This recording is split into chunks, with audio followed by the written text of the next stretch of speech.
from the Hawthorne Theater in Portland, Oregon, Prestige proudly presents Always the Hard Way. My name's Jordan Castle. His name's Cody Von Whistler. And Cody, usually we'd be stoked to start a Prestige Wrestling show, but a surprise appearance from tag team champions and Cascadia Wrestling Cup holders, respectively, Sinner and Saint, not so much. Okay. Yeah. You might have noticed the noise is a little less noisy tonight, huh? Scheduled for competition in our main event, 8-person tag.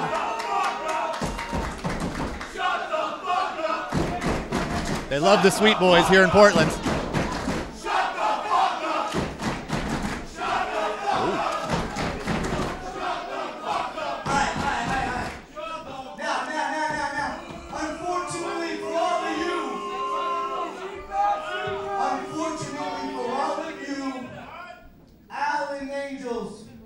Was injured.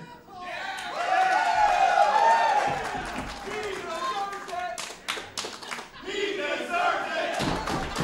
He deserved it. He deserved it. He deserved it. Alan Angels was injured, so me and Travis, we had to figure something out. We looked, we searched everywhere. Portland, Washington, that's about it. But ladies and gentlemen, we have a third and a fourth noisy member. Oh. Ladies and gentlemen, who is it? Let me introduce to you the noise number 3 and 4. Fuck you! Come on! Give me a break. You think we're coming here without Alan Angels? You're sadly mistaken. So, ladies and gentlemen, your main event is Kia Yancel. What? Kia Yancel, you heard him. We are going home.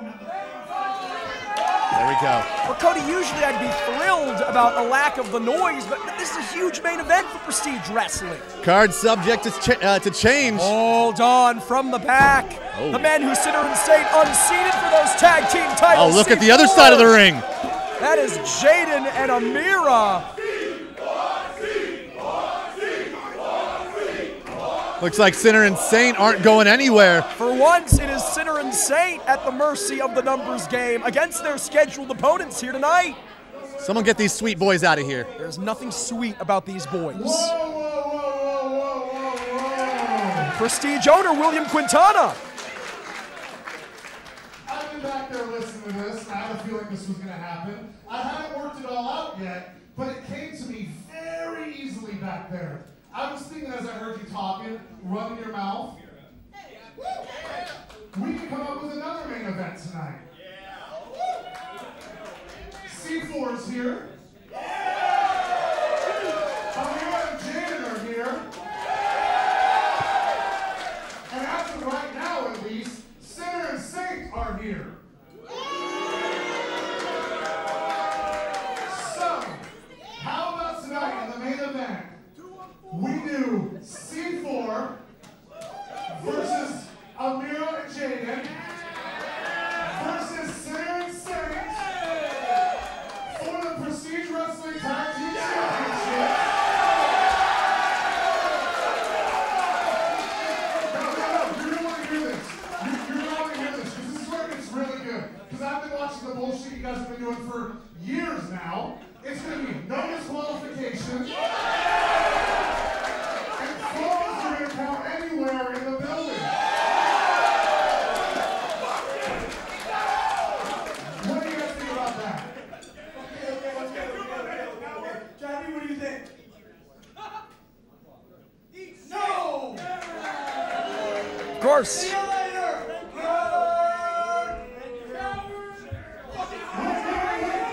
Wait, you guys, hold on 1 second. I'm a man of ideas tonight, so I got one more. If you guys leave the building without wrestling in that match and go back to Canada, You guys will vacate those tag team titles.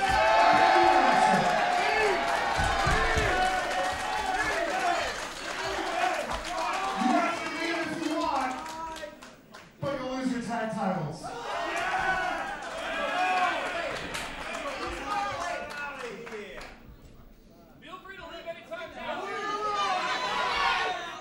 Quite the predicament the tag team champions are in here, Jordan. I mean, the choice is there, Cody Von Whistler.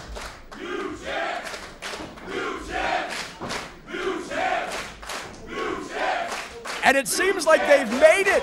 The main event official. A no disqualification, false count anywhere, three-way tag team match. Jaden and Amira versus C4 versus Sinner and Saint. Things getting very, very interesting here. Now these four individuals were prepared to team together tonight, and now they have to completely change their strategy. We'll see if that respect can get each respective team to potentially get the tag team titles, which are now on the line tonight. That wasn't in the books when we started this off.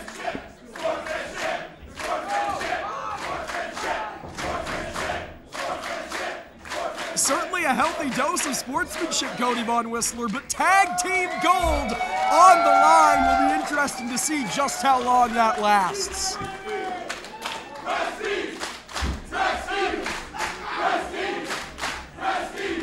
Once again, he's Cody Von Whistler. I'm Jordan Castle, and we're going to throw it back to the third member of our broadcast team, the one and only Evie Kiyoshi. Shout out his Wooloo gang.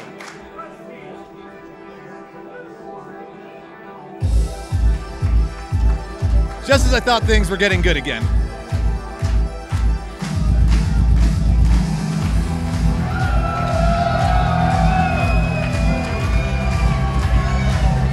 This guy here takes things from good to H-O-T. Ow!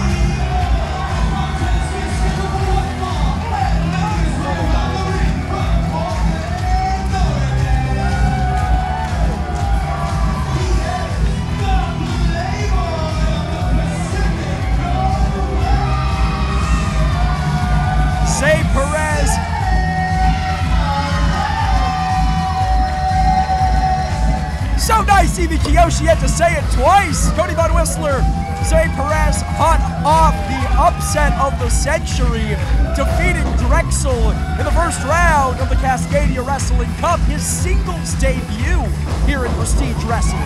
We're all well aware that Perez is a very, very awesome tag team combatant, but now we're getting a good peek at him flying solo. And tonight, we're gonna see if that victory in the tournament was a stroke of luck or maybe a stroke of things to come for the Playboy. It's gonna be easier said than done as his opponent tonight, someone else who made quite the impression in the Cascadia Cup. In the eyes of many, stole the weekend against one all caps Ethan HG, another first round match. But unlike Zay, not victorious. So a chip on his shoulder the size of a boulder here tonight for one Drake Quan.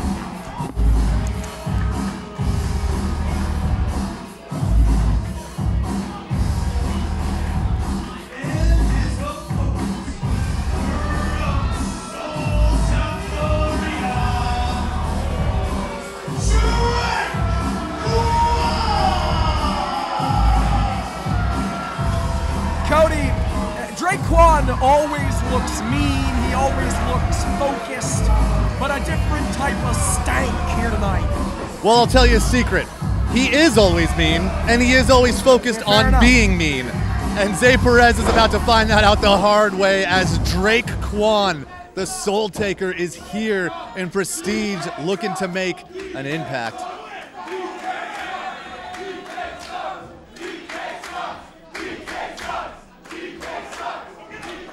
Quan previously victorious here at the Hawthorne Theater, back in the live against everybody's favorite homeboy Chris Brady, but certainly did not make any friends in the process, as we're seeing here, Cody, as we're hearing here. Both combatants coming off the tournament, both looking to get that momentum back, at least back for Quan, keep it going for the Playboy. flagrant disrespect, hucking Zay's own furry shades at the Playboy. Referee Buddy Ruth sounds for the bell, and we are underway our opening contest here at Always the Hard Way.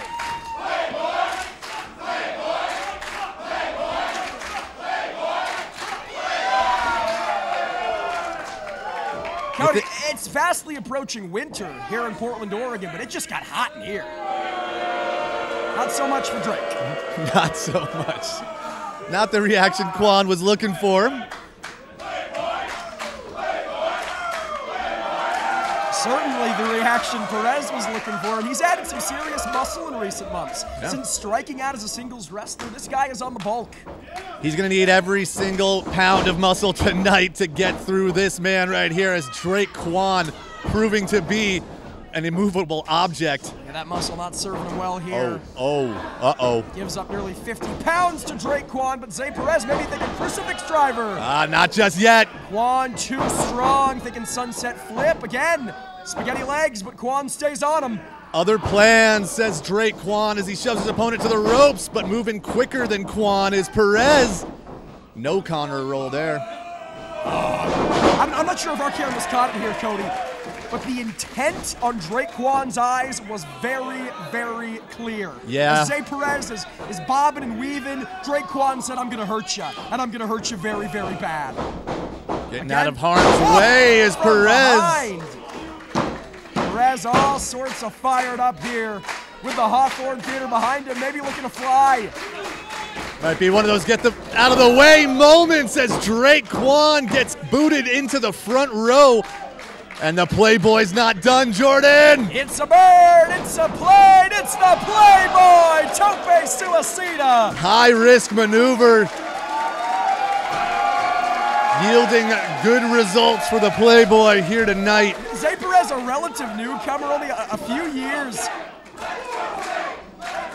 Only a few years, I can barely hear myself think, into his professional wrestling career. Of course, a graduate of the Oregon Pro Wrestling School, but you wouldn't know it given this reception. Ooh. Has Portland in the palm of his hands here, and the same can be said of Drake Quan, working over the Soul Taker on the outside. Drake Quan representing the Buddy Wayne Academy up in Everett, Washington, another great school here in the Pacific Northwest. He's got it measured, and Drake Quan catching Zay Perez in midair. Strength on display, Jordan. Look at this.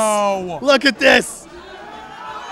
Sends Perez ribs first into that corner post. Cody, that was nasty. The amount of fricks that Drake Quan gives, 0.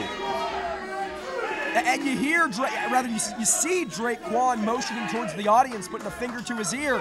They've quieted down immensely. They were very, very loud, very, very raucous for Zay Perez since the opening bell, and now that silence is deafening. Cover from Quan. Oh, come on. We saw this before against Chris Brady. Drake Quan toying with his opponent here. He likes to play with his food. Playing with the Playboy here. This is not where you want to be if you're Zay Perez. Not at all, but Drake Quan takes his opponent to the corner. Nasty chop across the chest. Damn. Zay Perez returning in kind with one of his own, but I think he hurt his own hand in the process more than Quan's chest. That hurt Perez's chest. No thinking there. That I am sure of, Cody. Oh my God. He just chopped the soul out of his body. This might be academic. That's here. Leg hooked. No, only a 2. Now, normally I wouldn't expect a chop to take home a match there to get a victory, but that was not an ordinary chop. Yeah, and Drake Quan is no ordinary wrestler. Heard that one echoing all the way up in Seattle as Drake Quan now winds up. Ooh. Zay Perez gets the boot up. Quan staggered. Popped up in the hands of Quan and drilled down with a spine buster. Thanks for coming, Zay. Hook of the leg once again. But a kick out from Perez. Again, a bit of a lackadaisical cover from Drake Quan. I wonder if that cost the Soul Taker. A bit of a laxative cover there. Oh, getting in the face of Perez here is Quan just talking trash. Yeah, oftentimes you see wrestlers thrown off by a negative reception from the audience. But for Quan, he seems to be harnessing it against Zay Perez, saying, you see all these people, you hear all these people chanting for you, cheering for you, you're going to let them down.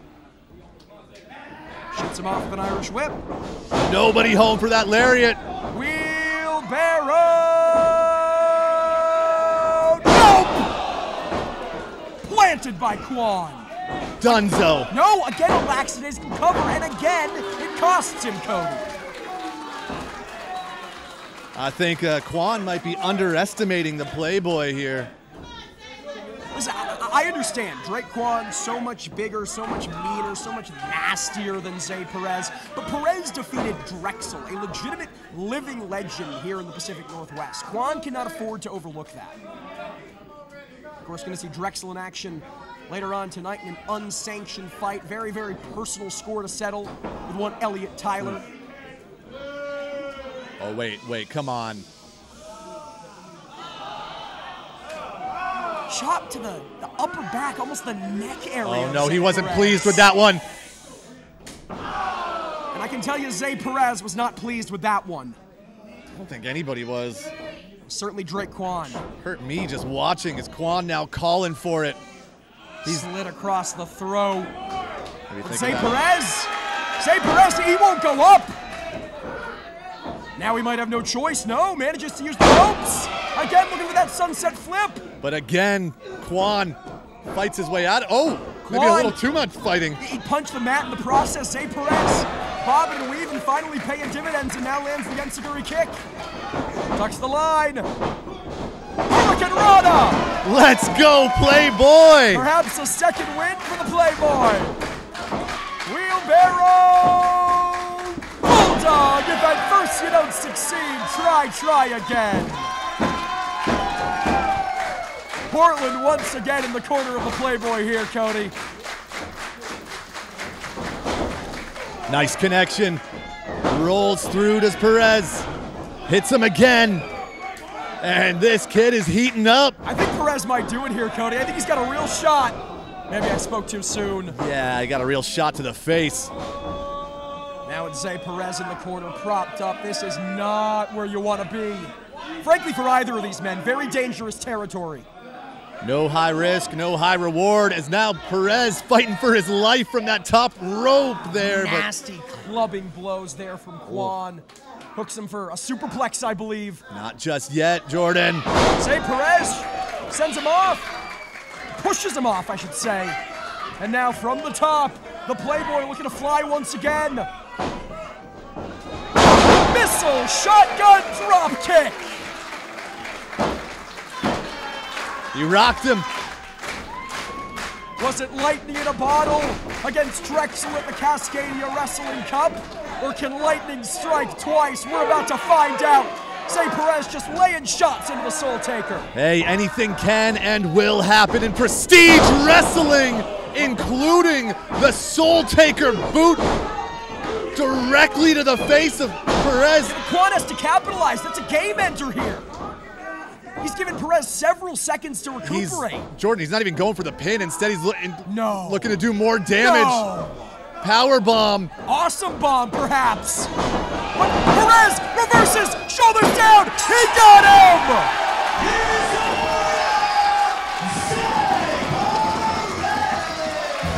The kid has done it again. Beginner's luck. I think not, Von Whistler. Drake Quan is beside himself. He's furious. He's pissed.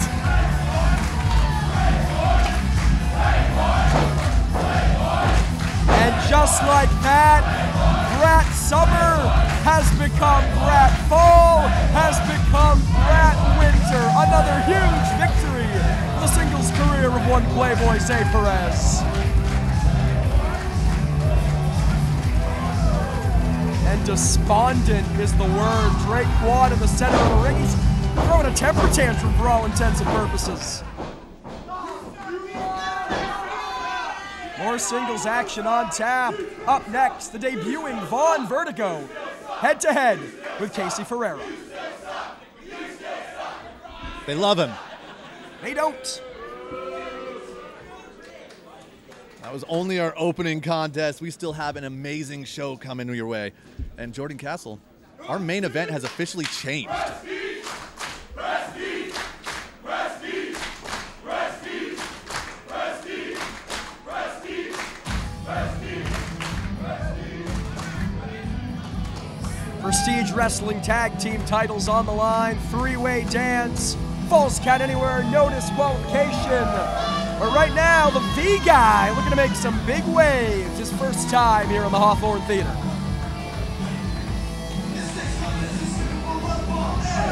Introducing first, making his way around the ring from Toronto, Canada,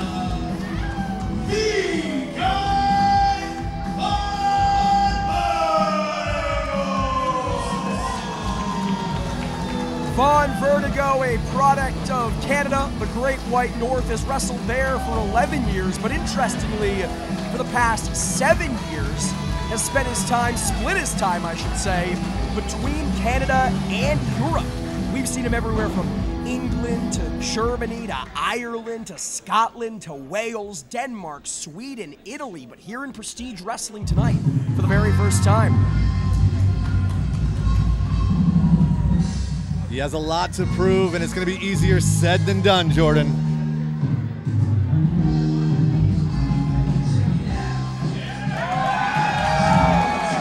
It is not this man's first time in Prestige Wrestling. Last saw him falling to Jaden in the first round of the Cascadia Wrestling Cup. But what an impressive performance from the Midnight Marauder. He was looking good in that failed attempt.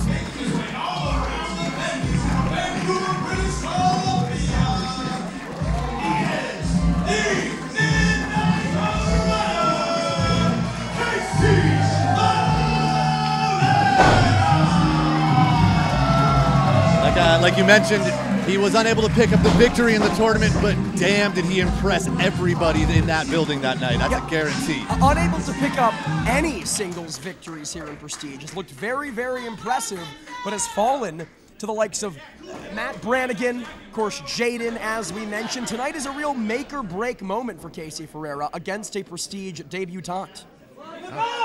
Referee sounds for the bell, and we are underway. Scientifically proven that every Canadian is a great professional wrestler. We got two of them right here. Listen to this. Casey. And Von Vertigo actually telling me earlier on tonight, despite their Canadian heritage, their Canadian similarity, this is the first time that him and Casey Ferreira have locked horns. He's heard a lot about him from some very respected people. Vertigo. So looking to see if he's worth all that hype here. And Casey smothering him in the corner right in front of us, Cody. V-Guy asked for the clean break. He got it from Ferreira. V-Guy just a few days removed from one of the biggest victories of his career over one walking weapon, Josh Alexander, in his native Canada. Of course, Alexander announcing January 11th from the Roseland Theater right back here in Portland, Oregon. It'll be Roseland X. He'll go head-to-head with Kevin Blackwood in what will be his last ever independent wrestling match. And V-Guy with some serious disrespect, but Casey Ferreira not to take it lightly. Ferreira abided to the clean break earlier. The V-Guy not so much. Single leg takedown, but Casey's still moving, and he's moving fast, Jordan. Blink and you miss it. Offense from Casey Ferreira. A drop kick, taking Vertigo off his feet. Forgive the cliche, he might have some vertigo after that. My goodness. Let's go, Casey! Let's go, Casey! It's only our second match of the night. We've already seen it once before. Drake Quan underestimating Zay Perez cost him the victory. Could the save be true of the V-Guy? Take it off his feet with a big Hurricane Rana. Oh, one step ahead of him is the V-Guy who hits the floor, and wise move. You could see the momentum of Casey building and building, and Von Vertigo there stopping it, regrouping on the floor. Casey went for an arm drag. Vertigo, instead of a traditional counter, escaping to the outside, seemingly taking all 10 seconds allotted. Thought he was about to Vertigo home for a second. Hey, what? Maybe he is. Casey, I don't know. He's getting under your skin, kid. That's what he's doing. This is where the veteran instinct comes into play. Casey Ferreira, relatively new to the business, relatively new to the game. Very impressive, but Von Vertigo knows all the tricks. Oh, whoa. Lack of veteran acumen on display here, turning his back on Casey Ferreira, but all the time, all the same, reversing into a jawbreaker here, handful of hair, and now, springboard! Oh man, that is, it's danger! But only a 2 count there. Vertigo knew exactly what he was doing. How dare you doubt the V-Guy? How dare I? Are you not a V-Guy? Not gonna answer that. Von Vertigo in firm control, dropping Casey with the uppercut. Speaking of someone who wrestles in Europe, that was a very, very vicious European uppercut. Absolutely rocked him, and why not? Do it again. And Cody, let me ask you, what skills does that give you as a professional? Hold on, Casey looking to steal it here, sunset flip, but Vertigo with a nasty kick and a standing moonsault. Leg hooked, but only a 2. That was very, very close, Jordan. What kind of skills does that add to your playbook? Leaving your native Canada, traveling not just all over the country, but all over the world. I mean, it's giving you a lot more skill, a lot more knowledge, more than, the younger combatant Casey has. Don't get me wrong, he's no slouch. Starting his training up in Canada, Lionsgate, with the likes of Artemis Spencer, Nicole Matthews, Tony Baroni, but then, just to top it off, he went to hone his craft even more down in Los Angeles. Yes, at the NJPW Academy. I was on the call for the NJPW Academy showcase. Casey looking very, very impressive in three-way action, but Vertigo's got to be careful, Cody. You're absolutely right, got to be careful. Doesn't get himself disqualified. 4.5 is one thing, 5 will make you lose the match, counters it, goes low, but Von Vertigo once again. Oh my God, the impact of that kick. One step ahead of Ferreira. Lateral press, no. Vertigo with a headlock cinched in here. We've seen, much like Casey, the V guy capable of some high-flying athletic showmanship, but slowing down the pace here, Cody. What does that tell you? It means he knows that Casey is faster than him. He knows that he's got just a little bit more of that speed advantage, and what a better way to stop it than by stopping him from breathing. And stopping him from whatever he had planned here. Big knee to the mush, and a roaring elbow to boot. He's not done, Castle. Maybe thinking a big knee. V-knee. Nope. Casey caught him here thinking cutter, but again, the V-guy had it scouted. There's that veteran acumen, but Casey reversed into a tornado DDT. Adjusting on the fly, Ferreira nails him with that. Turning lemons into lemonade, but it's all about the follow-up, Von Whistler. It's all about what Casey can do next. Vertigo's moving, but he's moving slow, pulling himself up in the corner while Casey's lying in wait. Just 22 years of age, already so good, already so wise beyond his years, and perhaps so close to defeating the V-guy here. No timeouts in wrestling. Ferreira feeling himself here, and there's a big knee. Call that a receipt to Vertigo. Von's in trouble. Casey's got him scouted here, scaling the top. Or maybe spent a little too much time scouting. No, lands on his feet. There you go. Another big knee. These knees truly the ace in the hole for the V-guy, but still Casey reversing suplex position and a Falcon Arrow. Hook in the leg. That's it. No, it nearly was. You put a piece of paper, forgive the cliche, you put a piece of paper between the official's hand and that ring canvas, but all the same, Vertigo gets the shoulder up at the last second. Hey, that's referee Fidel. He's as close to the action as you can get without taking a boot to the face most of the time. I'll take his word for it, Jordan. Waistlock here from Ferreira. Vertigo reaching for the ropes, looking for any sort of leverage.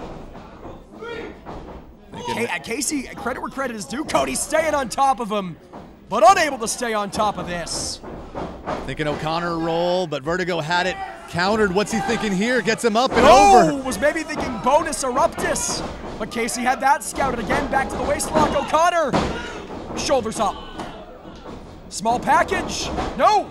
Rolls through it. Jordan gets him up. Bonus eruptus. That's it. Count to 100, Fidel. No.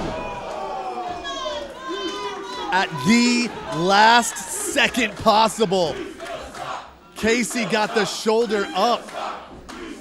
Yeah, the crowd chanting, "You still suck." It speaks to the ability. It speaks to how impressive that flurry of offense was from Vertigo, that they feel the need to clarify that. That was only a 2. It was only a 2. He's right. Von knows. He saw it as a 2. Well, that was only a 2, but I think, Cody, if he lands this shining wizard he has scouted, it's going to be a 3, but he doesn't land it. Casey instead gets him up. Fireman's carry. Ooh, not tonight. Von escapes. Makes it look too easy, and now up to the top, spending precious seconds jaw-jacking with the audience, and Casey makes him pay. Casey's got leaps. Drop kicking Vertigo off the top rope. Oh, Jordan. Yeah, Casey got leaps. He got leaps, all right. Allons-y.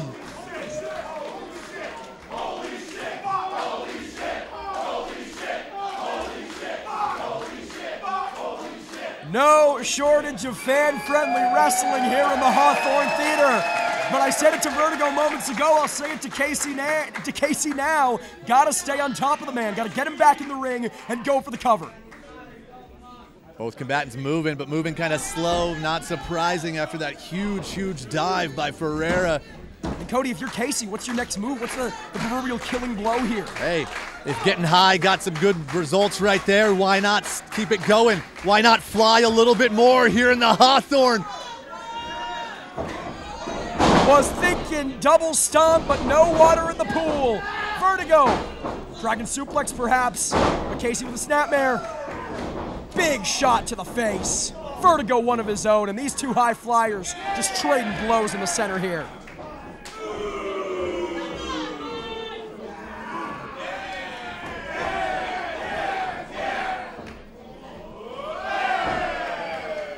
Ferreira, Vertigo, same idea. But neither man will go down. They want this too bad. Dropping Vertigo, but the Shining Wizard lands! That's it! If Vertigo can get the cover, this one's over, Von Whistler. I think Von just used the last bit of his energy to hit that. He's not moving. He doesn't need to hook the leg. If he can drape an arm, all he needs is a finger, and he can win this match. Casey's out. Vertigo doesn't know where, does he know where? Oh my. And again, went to drape that arm. I think it would have been enough. I think Casey knew it would have been enough. Very wisely rolling out of position. Vertigo now, looking to climb the top rope. Casey again, cuts him off. And Saguri kick. They're a fingertip away from us, Von Whistler. And now Casey's got something in mind. Casey setting him up. Shots to the gut from Vertigo, but Casey undeterred. Big headbutt from the Midnight Marauder. And another. Very dangerous place to be, Jordan. Oh, God. Oh, God. No! Went for that top rope Hurricane Rana, but Vertigo maintained his position. Casey landed on his knees, and now Swanton Bomb to the back. He calls that the Vonton Bomb. Nice. And he's not done. Looking for that second Shining Wizard, but went to the well one too many times. Casey caught the leg. Gets him up. Ferreira connects, and Vertigo. I think he's feeling Vertigo. Hey, I made that joke earlier. Hey, it's called recycling. Shining Wizard of his own. See, recycling. Talk about disrespect. But Casey's not done. He wants to add the exclamation mark to this victory, Cody, in the form of a frog splash. Cover. He got him. Boom. The winner of this match, Casey Ferreira. We talked about it earlier, Von Whistler. Casey was looking for that lauded first singles win here in Prestige Wrestling. And with a count of 3, he just got it.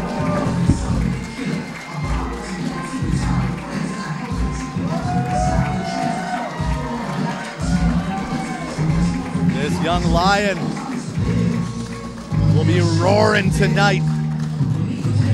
Is that a Lionsgate Dojo reference or an NJPW Academy reference? A little bit of both, baby. No, baby. A little bit of both. We talked about Josh Alexander giving Von Vertigo the seal of approval after their match just a few days ago. And even in defeat, you can see why. Even with this nasty attitude from the V guy. Very impressive showing against Casey Ferreira. Once again, we will see Josh Alexander head-to-head with Kevin Blackwood in his final independent wrestling match ever. That is January 11th, right back here in Portland, Oregon at the Roseland Theater for Roseland 10. Also signed Masato Tanaka versus Calvin Tankman, Masha Slamovich, Mike Santana, and so much more. But right now, Cody Von Whistler, tag team action on tap. The debuting Platonic Romance head-to-head with the Midnight Heat.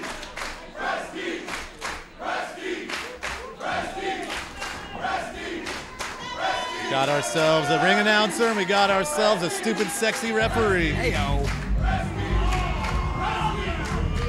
Stupid sexy. Woo.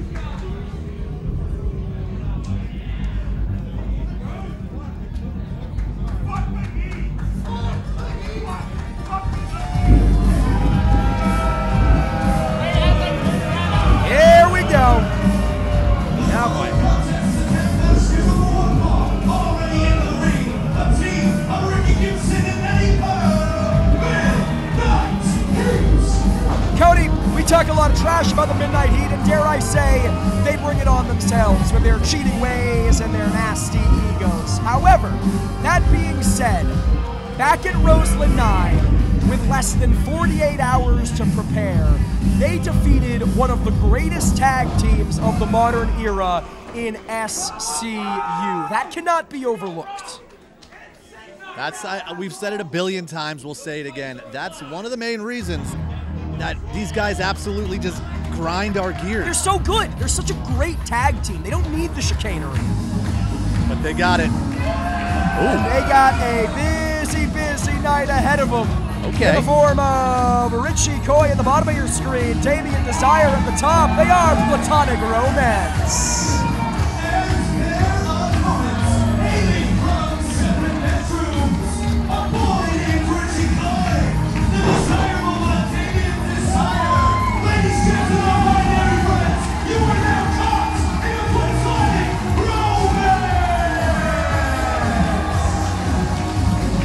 Making their prestige debuts, Damien Desire coming out of Phoenix, Arizona, Richie Coy coming out of Southern California. It's a bit of a, I don't know if I go so far as to say toxic, but a tumultuous relationship between these two. One day they love each other, one day they hate each other, but toxic or otherwise, it has led them to great tag team success, at least on the West Coast. So Jordan, back in my day, we called that the old Sam and Diane. Will they, won't they? I don't get You're that. from Boston. 23 also. Boston fired this guy. He's never seen Cheers. Okay, Eddie, we will. Is it 3 years now? Now, how are we supposed to call it down the middle with gear like this, Cody? Velvet tights. Hey! I'm sorry, he's a rotten egg. Eddie was like screaming at me before the show, something about it now being 3 years. He keeps talking about that, man. What does that mean? I don't know. He's all jacked up.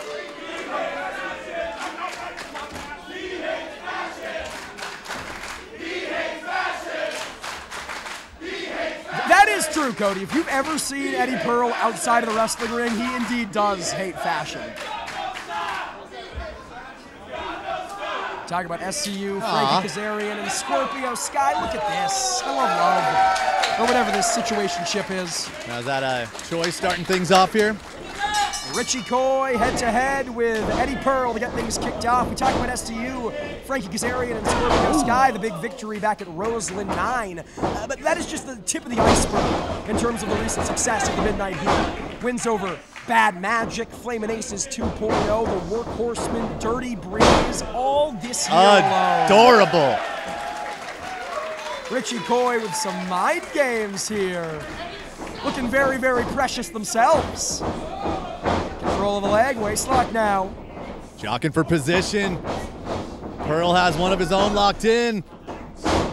No Connor roll. And in comes a tag, in comes Damien Desire here. I don't even know if Pearl saw that tag. Russian leg sweep. And a big landing from Desire. Cover here. And a kick out. Barely a 2. Desire, of course, a product of the Cassis Community College for Pro Wrestling. Come on! And Eddie Pearl, a product of the School of Hard Knocks here as we see control of the ear. No road, too low for the Midnight Heat. But in comes Ricky Gibson. Damien Desire, though, playing against the numbers game. Full control here of both members of the Midnight Heat. Another tag was made, and I don't think that Ricky Gibson knows it. In comes a boy named Richie Coy. They're all sorts of fired up. Product of Santino Brothers Wrestling Academy with a big snapmare. And a cover. And a kick out. For a, shall we say, for lack of a better term, unknown commodity here in prestige wrestling like a Platonic Romance. Hey, that's very smart there. That arm of Gibson is definitely the target. He's coming off of that injury, what, like a year ago? Here's Damien Desire with more impact to that arm. You're absolutely right, Cody. Midnight Heat forced to vacate the Prestige Wrestling Tag Team Championships due to an injury to that arm. Desire and Coy clearly have done their homework. Whoa, oh wow, kinky. I've heard a lick in your chops, and this is just ridiculous. One more. I like it because not only does it hurt Ricky Gibson, but it gets him all germed up.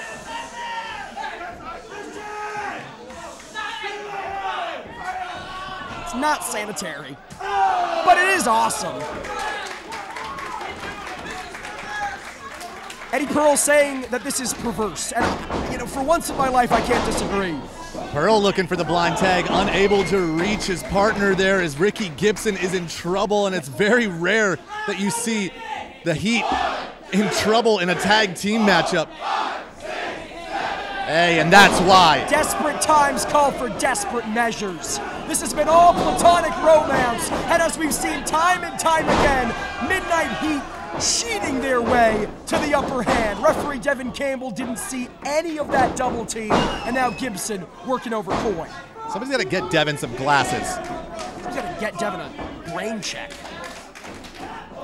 And right now, the momentum has fully shifted to the favor of the Midnight Heat as Precious Eddie Pearl puts him up. Drops them down. Cover from Pearl. Kick out from Coy. Let me ask you this, Cody. We talk about the successful year that the Midnight Heat has had here in Prestige Wrestling. This is the last event on our 2024 calendar. What would it mean for the momentum of the Midnight Heat to be unseated by debutantes fresh off that huge victory against SCU at Roseland 9? If the platonic romance are able to pull it off, it'll be a stinging victory. Again, referee Devin Campbell's attention averted. And yes, this is the underhanded tactics of the Midnight Heat, but Damien Desire also has to keep control of his own emotions. Christmas is around the corner. Somebody get Devin some glasses. There is nothing jolly about this. It's like the Grinch. Ebenezer Scrooge is a tag team. That is the Midnight Heat personified. Bah humbug, Cody. Stink, stunk. Crap, damn it. Center of the ring. Fundamental tag team wrestling on display from Ricky Gibson. Choking the life out of Richie Coy, keeping them far away from tagging their partner Damien Desire. Putting his body between Desire and Richie there. Talking about fundamental tag team wrestling, the Midnight Heat no doubt still looking towards a potential opportunity. That dream match against FTR that was canceled due to Hurricane Helene back at Roseland 9. Gotta think, Cash Wheeler. Hold on. From the top. Tag team combination offense. Pearl the legal man into the cover. Only a 2. Gotta think FTR. Cash Wheeler and Dax Harwood watching this one from home. Get your hands off, Devin. There you go. You tell him, Dev. Damn it, Devin. Listen, we have fun with Devin, but that isn't official here. Midnight Heat have no business laying their hands on an official, even if it is Devin. Thankfully, the Heat boys have turned their attention back to their opponents here, as right now, Richie's just absolutely being separated from Damien here and getting the life slowly drained out of him as a smaller combatant compared to Ricky Gibson here. It's a smart strategy by Gibson. Couldn't agree more, Cody. Coy needs a tag, and he needs it in a big way. Oh, but they're fighting up. Vertical base now, but as soon as I say it, they're drilled downward with that headlock takeover. Much like FTR, that dream match and inevitability. Such great fundamental tag team wrestling from the Midnight Heat. Coy's got to be careful with that shoulder there. And what do you do if you're Richie Coy? Ricky Gibson has you dead to rights down on the canvas. How do you get anywhere close to tag team partner Damien Desire? You do whatever it takes to get out of that, but thankfully for Coy, the Midnight Heat have other plans, breaking the submission, looking for a double team. Shoulder block, elbow drop combination, Pearl in the lateral press. Digging the elbow into the face of Coy, but only a 2. Pearl not agreeing with referee Devin Campbell's count. You can argue till the cows come home. It's not going to change anything. This tag team match continues with Damien Desire reaching in for his partner. I can point out the obvious, Cody. Midnight Heat have been a tag team for nearly 9 years here in the Pacific Northwest. Platonic Romance, just about a year of tag team competition under their belt. That type of disparity does not go unnoticed, but it might not matter. Coy taking Pearl down. The turntables have turned, Jordan. But it is now or never. They have to make a tag. In comes Gibson. Look at that. Gibson putting himself between Coy and Desire, and once again looking to put him to sleep. Stunned by Coy. gets the boots up, and in comes Damien Desire. Alonzi! Toxic or otherwise, this platonic romance looking so damn impressive. Kip up from Damien Desire off of that shotgun missile drop. He's heating up. Flurry of clotheslines here. Damien whips Gibson. Gibson counters the Irish whip, goes low, but up and over goes Desire. Shoulders down, no! Damien Desire so fluid. Again, a product of the legendary Charles Arthur Cassius. Respected wrestler and trainer in Phoenix, and you're seeing that training pay dividends here with a back body drop. Taking Eddie Pearl out of the ring. Chopping away is Damien, but Gibson, trying to block it. Big knee to the face. And a little slice of the bread. Cover. Now. Close, but not enough to seal the deal. We're talking about what it would mean for the Midnight Heat to lose after such a successful year in Prestige. How about what it would mean for Platonic Romance to win in their debut against former Prestige Wrestling Tag Team Champions? Oh, wait just a minute. Eddie Pearl, Ricky Gibson thinking hot seat. Same move that have won them many of those matches this calendar year. Not tonight. Damien Desire again. Clearly has done his homework, escaping and sending Pearl careening into tag team partner Gibson. Tags in Coy, big boot. Headed Enziguri. Gibson's in trouble. They got Gibson perched on the top. What are they thinking? Oh no, Ricky from Portland. Just got absolutely rocked. And they're not done. Wait just a minute. They're thinking Love Bomb! Platonic Romance with the upset. Spoiled by Eddie Pearl. That precious little bastard. Nothing precious about him. They had that match won. Pearl gets booted. And they still might.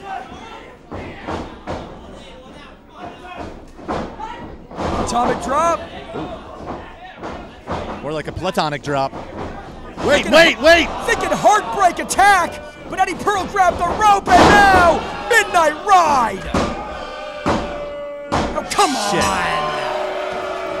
The winners of this bout, Midnight Heat. Midnight Heat, underhanded tactics, nasty attitudes, or otherwise, pick up another huge win here in Prestige Wrestling against the hungry young upstarts. I hate to say it, Cody, but this trend... I'm fashion! You think Eddie Pearl, you think fashion! You think Eddie Pearl... You think fashion. 3 years. What does that mean? I don't know, he keeps talking about it.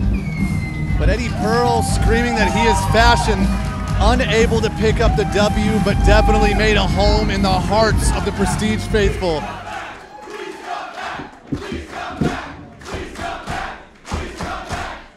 Chikoy, Damien Desire. You heard the people.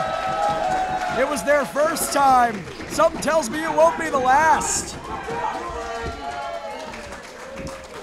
But up next, Cody Von Whistler, more singles action on tap. Ethan HD, head-to-head with the Blue Flame. Hey. Alpha Zone. That's all caps. Excuse Ethan me. HD. Ethan HD, head-to-head with the Blue Flame Alpha Zone. How was that? I liked it. It was better. Alpha Zoe, of course, a fixture of West Coast Pro, signifier of our partnership with West Coast Pro and DPW. More on that coming at you April 17th and 18th from Las Vegas, Nevada. But right now, it's time for one-on-one action.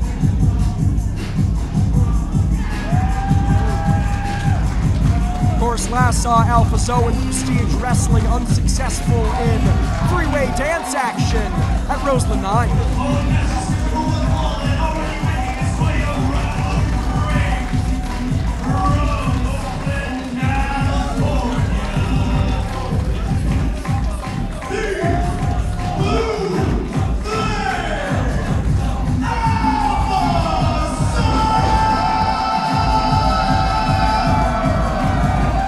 Unorthodox situation, a challenge against both Matt Brannigan and eventual winner Jaden, both of whom will be in action a little bit later on tonight.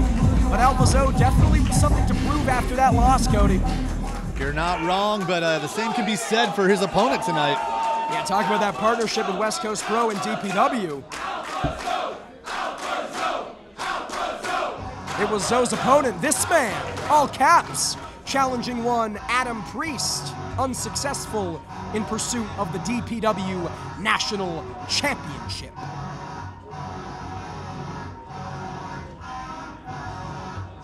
Mixing it up. And how apropos, Cody, it's been a period of rebirth for one Ethan HG since returning from a brutal, nearly career-ending injury. He's looked better than ever, more ways than one.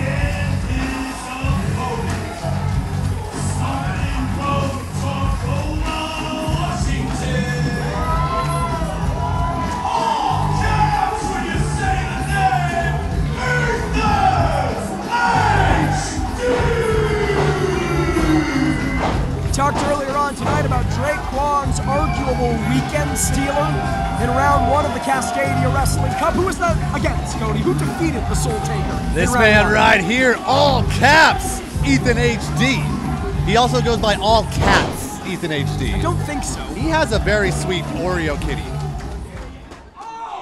Shout out to Steph and the cats.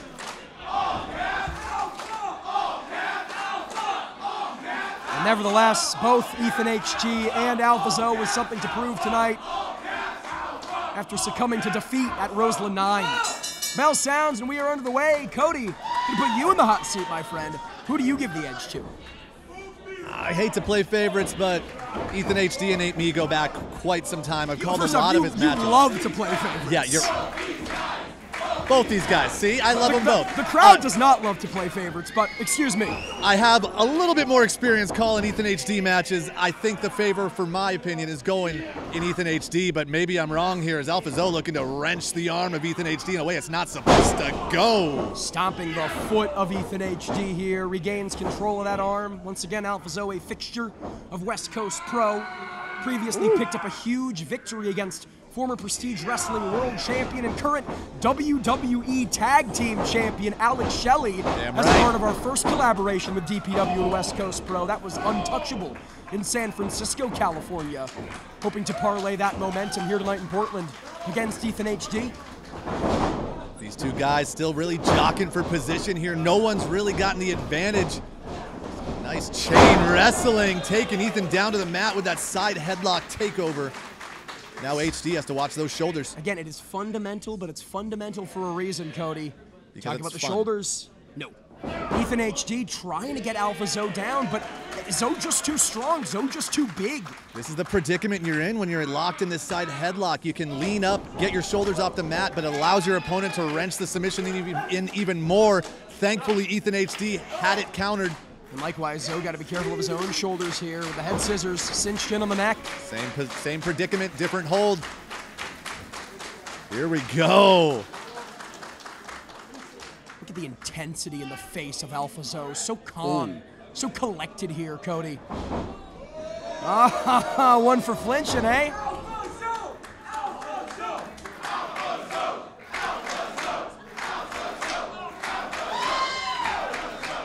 Zo, of course, about a year removed from a tour of Japan through West Coast Pro's partnership with Pro Wrestling Noah and Marvelous. Came back more refreshed, clearer head, stronger physically, just better in every way.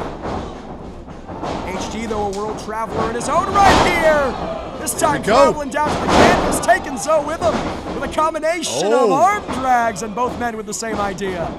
Shot against the rope, Zo ducks under, waistlock, one from HD. Leapfrog. Zo up and over, kip up from HD. This one's gonna be good, Cody.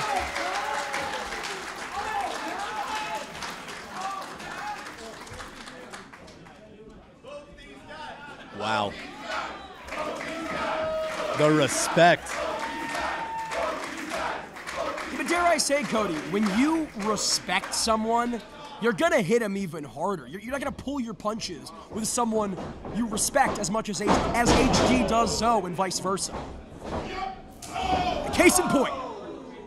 Wow. Exactly.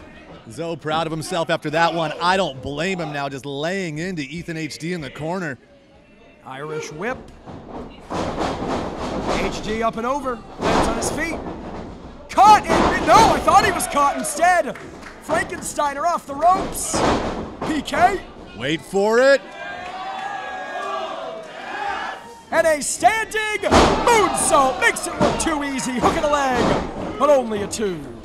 Somehow, some way, after doing that move for so many years, Ethan HD is jumping higher than ever before for that moonsault. Well, Cody, Ethan HD, since coming back from his injury, as you can plainly see, in the shape of his life. Cut up from the butt up, he's added size, he's added abs. This guy is defined. Jordan!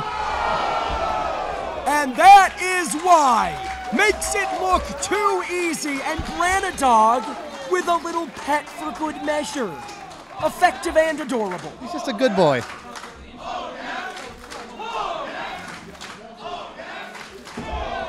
Ethan HD continues to lay these shots into the blue flame here. Clearly feeding off that, not exactly hometown, but that residential love from the Portland faithful. Calling his opponent to his feet as HD lying in wait. What's he thinking here? Oh, I've seen this before. Classic Ethan HD, but clearly, so has Zoe. Backbreaker and exploder suplex, nasty landing. Dumping Ethan HD on his dome. Damn.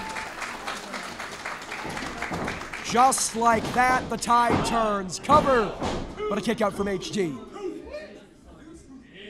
And you know, Cody, Ethan HG, for many, many years, long before I got here, a regular here in Prestige Wrestling. The same cannot be said of Alpha Zoe. Impressive as he is, and we're seeing it here, much more of a West Coast Pro roster member than he is a Prestige roster member. You gotta think a win over Ethan HD would go a big way in cementing himself as a regular here. Oh, he just cemented his knee into the face of Ethan HD. But cover, no. Yes. There we go. You mentioned Zoe being more of a West Coast Pro guy. You wouldn't be able to tell from the reaction he's getting from the Prestige faithful here tonight. They love him. It's how damn good, especially against a favorite like Ethan HD. It's how damn good he is. Zoe with full control of Ethan HD. Shots to the face. Ay. I was talking to Alpha Zoe just a couple weeks ago. He was telling me what an exhausting, debilitating few months it's been. Recent shoulder injury here, but again, wouldn't know it with the performance tonight against Ethan HD. HD off the ropes, but Zoe catches him in midair with a not tonight. Sunset flip cover, only a 2. That was too close. Alpha Zoe up and over. Boom! Sends HG into the corner. Spartan kicks him into the corner, absolutely washes his face. Jordan, he's not done. Basement uppercut. Zoe's got him. He's got him right where he wants him. Fireman's carry. Knee, meet, neck. Cover. But only a 2. Alpha Zoe, no doubt, softening up the neck of Ethan HD for that God Fist Lariat. I could have sworn that was it. Ethan HD came down absolutely rough on the knee of Alpha Zoe there. But I think Zoe's not done, Jordan. He's thinking God Fist off the ropes. But HG ducks and catches him with an elbow strike. Perfectly placed, that elbow right to the side of the head.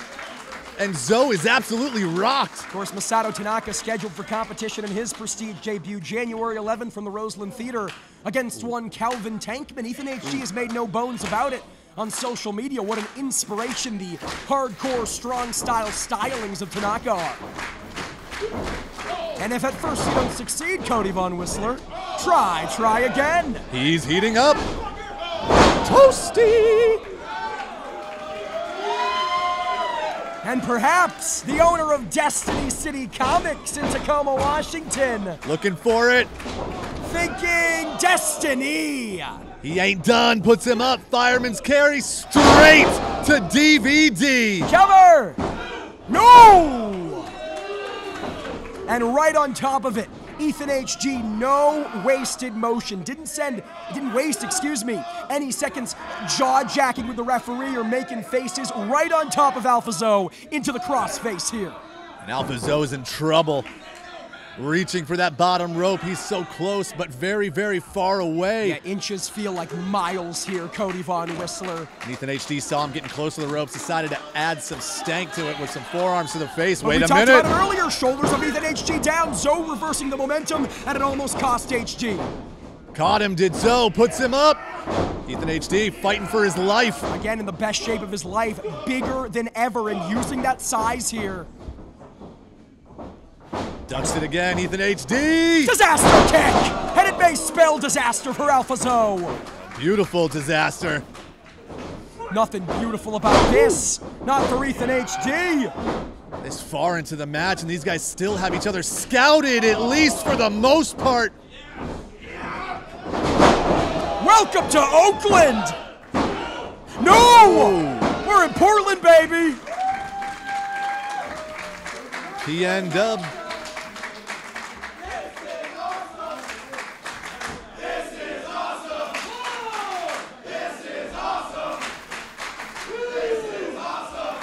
In Portland, I could not agree more. Cody, what is the next step for AlphaZo? As much as you might not want to see it, what does he have to do to eke out a victory over one Ethan HD? Whatever it takes is the answer, because Ethan That's HD. always the answer. Hey, it's how the game is played. As right now, these combatants are still just neck and neck. Still, neither one of them getting a clean advantage. Just back and forth. The pendulum of punches go. It's anyone's game here, Castle. Right now, Ethan HG looks to get the advantage, but Zo not going quietly into that dark night. I don't blame him. But either is all caps Ethan HD. Something's got to give here, Von Whistler. I don't think it's going to be AlphaZo's face. Fighting spirit from AlphaZo, and off comes the elbow pad. As a legendary wrestling announcer once said, business has just picked up. Ethan HG ducks another flurry of shots, big uppercut, big roaring elbow cut off with a slap from Zo. God fist, lariat, no! Reversed into the lapel lock. Center of the ring, nowhere for Zo to go. He's in trouble. He's crawling, can he make it? Can he make it? Can he break the hold? HD pushing his foot on the bottom rope. Again, momentum reversed. HG's got to be careful those shoulders don't get countered, but that was a brilliant veteran move here. HD took his opponent rather to the middle of the ring. AlphaZo once again in a very, very bad way, but makes it to Sanctuary in the bottom rope. Shows how much this opportunity means for the Blue Flame. Losses against Jordan Cruz, Jaden, and Matt Brannigan. He cannot afford the same fate against Ethan HG. Looking for it once again, but instead just raining down shots. There you go. Slugging away. There's a little bit of that whatever it takes I've been talking about, Castle. A real mean streak here from HG, Cody. I love it. What's he thinking now? HD has Zo down on the mat, and yep, Ethan HD might be feeling a little stompy. He is the Sultan of them.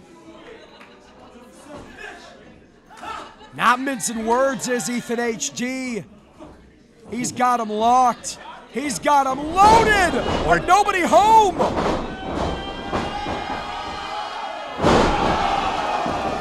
Damn! Eyes of heaven!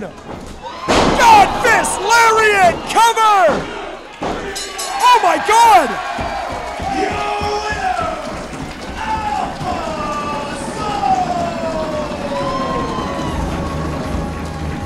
It was neck and neck for damn near the entire contest. Both these combatants had each other scouted so well, but at the end of the night, at the end of the bell rather, there's only one victory. and that's going to Alpha Zoe. Holy crap. A victory over Ethan HG is always massive, but in the Pacific Northwest, Alpha Zoe has made it clear he is here, and he's here to stay, Cody. Wow. Again, April 17th and 18th in Las Vegas, Nevada, in association with our friends at Deadlock Pro Wrestling and West Coast Pro Wrestling. Maybe some more friends. We got something special for you, and if what both these guys had to offer is any preview, I am so ready for the City of Sin.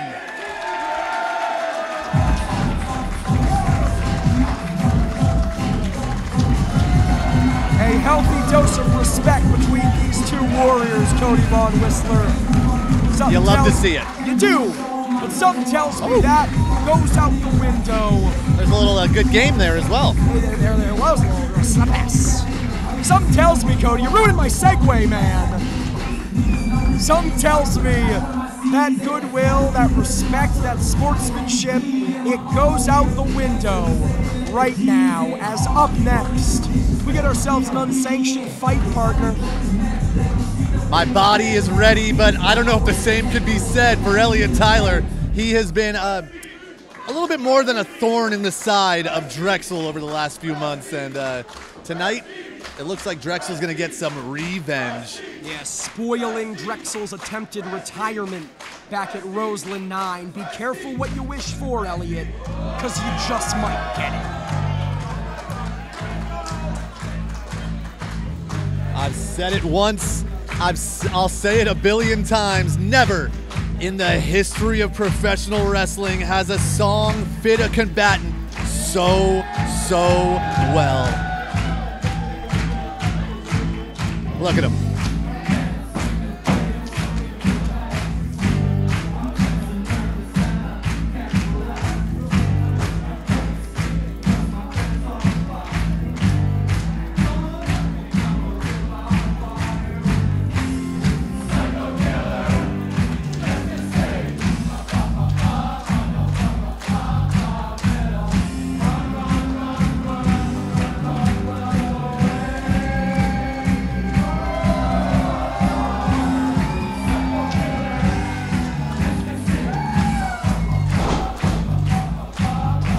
Jordan, there was a time in my commentary career where every single match I called for this man Drexel, he was just a scumbag. The fans hated him. The tables have somehow changed. Unsanctioned match with no rules. And already in the ring from the Murder City, the homicidal artist, the devil himself, Drexel. Drexel said it himself leading up to this match, Cody. All the violence he's caused in recent years here in Prestige Wrestling has inexplicably been against those he loved. People like Kid Bandit and Funny Bone and Amira, friends of Drexel. But along the way, the brutality, the punishment that he put his opponents through, he earned the respect of them and the fans. They love it. And Cody, here's the thing. He hurt those opponents who he loved the way he did with that level of violence. Imagine what he's gonna do to this man who he hates. It was Elliot Tyler who ruined Drexel's attempted retirement at Roseland 9. His opponent in British Columbia, Canada. Oh my God! Before he could even finish the introduction, Drexel getting the jump start, and we are off to the races. Safe to say, Drexel's a little bit pissed. And you know, I hate to correct Evie, he's the very best in the business, but he said this is an unsanctioned match. No, Cody, as we're soon gonna see, this is an unsanctioned fight. He's biting him. There's no referee. Oh no, there is. There's Bradley. I thought we lost him. You know, I asked Elliot Tyler earlier on tonight what led him to do what he did. That is a trash bag. Elliot Tyler is getting murdered by Drexel before our very eyes. The life choked out of him. He's just a boy. That's about to be child murder here. Tyler fighting out of that plastic bag, quite literally for life, as Drexel once again in control, head first into the solid steel.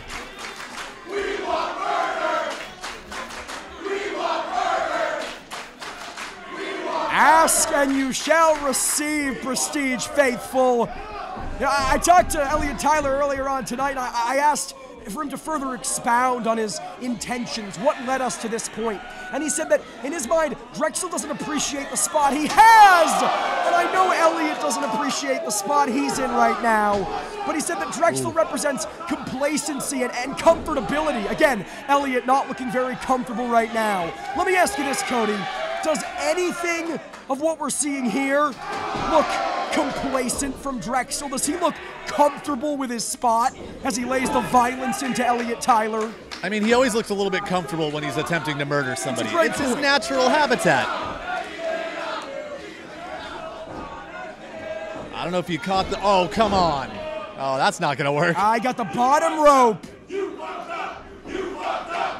Tried to crotch Drexel, and even with the middle where the nether regions are located.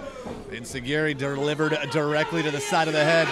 And I want to point out, oftentimes when there are attacks to the nether regions of Drexel, he'll be a sadomasochist. He'll say he likes it.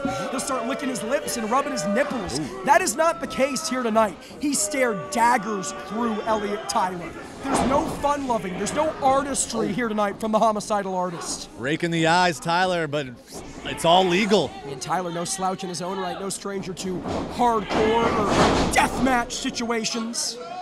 Tyler claiming that these Portland fans don't love a good old yeller, saying he wanted to take Drexel out back and just put him out of his misery, but not quite yet as Drexel once again digging into his bag of tricks. Yeah, old Yeller's biting back here tonight.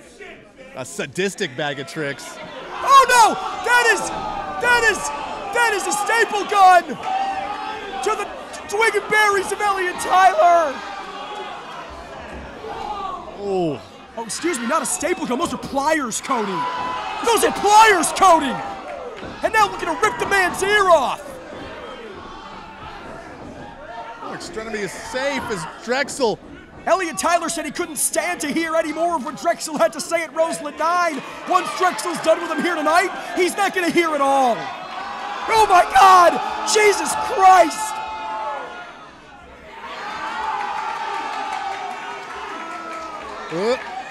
Cody, every time I call a Drexel match, I go, this is it. He's not going to be able to top the insanity. He's not going to be able to top the violence. And as we're seeing it here, he is topping it and then some. Growing up, Drexel's mom saw how much he loved delivering pain. She said, someday, son, you'll be a dentist. And right now, he's living up to mama's dreams. Get some Novocaine for Elliot Tyler. My goodness, man. Drexel with a steel chair in hand. I don't think all the Novocaine in the world could help Elliot Tyler right now because Drexel's got a solid steel chair. Saboos that chair at Elliot Tyler. And it is at this point, one has to think Elliot Tyler is wondering, did I bite off just a little more than I could chew? Or perhaps no, because he can't bite after his teeth were just ripped out from Drexel. Excuse me. Touche. Touche. Oh. Oh, wait. That is barbed wire. Cody, we can make all the jokes we want, but there is nothing funny about this. Drexel looking to murder Elliot Tyler, looking to slice the throat of Elliot Tyler with that barbed wire. Even the fans here are a little bit taken aback by this as Tyler doing whatever it takes to get out of that predicament. I don't blame him, sends Drexel face first into the steel. Elliot Tyler barely knows where he is right now. Already leaking. Tyler's just, I'm surprised he's alive. Yeah, it might not be for long. He does. Reaping reaping what he's sown here tonight, but credit where credit is due. Elliot Tyler is not running scared like we perhaps saw from Prestige Wrestling World Champion Alan Angels in his Devil's Playground match back in Alive 3. Elliot Tyler is standing his ground here, Cody. Standing and jabbing. A few vicious rights to the face of the homicidal artist as Drexel's in trouble here. Wearing Drexel's own t-shirt. The mind games abound for Elliot Tyler. And Drexel asking for it. Even after all this, the homicidal artist asking for more. You can see Drexel's face paint just smeared across that chair. Oh, shit. Like a gunshot on Hawthorne. The chair across the back of the Devil. Swinging for the fences, and Drexel. Yeah, Cody, chair shot to the head, and Drexel barely phased. That phased Tyler. You done goofed, kid. Listen, Elliot Tyler says that he will do anything and everything to regain the spot he had here in Prestige Wrestling pre-COVID. Jordan. Before he took time off. He might have to pay with his life, Cody. Tyler's out of here. He just left the room. I think, no, they're going up to the bar. Oh no, I don't like this, Cody. The balcony of the Hawthorne Theater. Drexel in hot pursuit. And much like our fans, we're sailing blind here. No monitor at ringside. We'll do our best to follow the action. Drexel, he's gonna throw Elliot Tyler off the balcony here, Cody. You're damn right he is. Oh my God! Rest in peace, Elliot Tyler.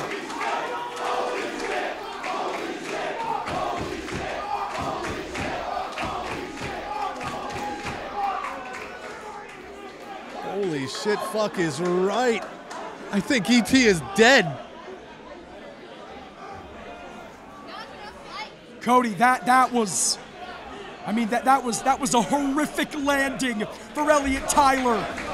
And somehow he's still breathing, somehow he's still moving, if only barely. Drexel rolls him inside the ring. After all that, after throwing the man off the balcony, Drexel still has more in store. You're damn right he does. That's how slighted he felt after Roseland 9. That beautiful, perfect moments, 20 years of a career led up to it, spoiled by Elliot Tyler, and now he is reaping what he's sown. Drexel reached into hell under the ring there to pull out not one, not two, not three, but 4 chairs, and the 5th one to the spine of Tyler as he's just stacking them up in the middle of the ring. He's thinking pile driver. He's gonna break the man's neck. It was a steel chair that Elliot Tyler used to take him out at Roseland 9. Hold on, what the hell? Who the hell is this? That's Sid Silem! What the hell is Sid Silem doing here? And moreover, I have no idea! What is he doing attacking Drexel? That's his best friend in the business! Sid, no! Tombstone pile driver on the steel chairs! Not like this, not like this! Oh my God. What the? The winner of this match, of Burning to Tradition, Elliot Tyler. Cody, you can speak to it a lot better than I. You've shared a broadcast booth with this man. These two are like peanut butter and jelly, Drexel and Sid Silem. As close a friend as you'll ever find in the wrestling business. What the hell is this? Jordan, I have absolutely no idea what's going on. You said it.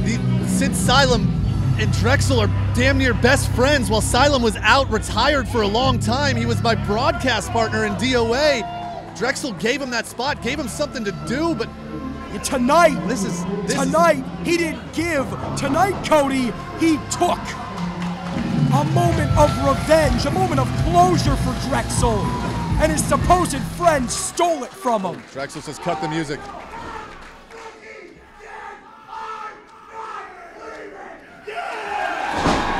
Well, Cody, if Sid Silem and Elliot Tyler tried to kill the homicidal artist, mission failed. They made one mistake. They left him breathing. Well, we got to restore order. Clearly, as you see, referee Bradley trying to clear the carnage from ringside. We'll be back with tag team action right after this.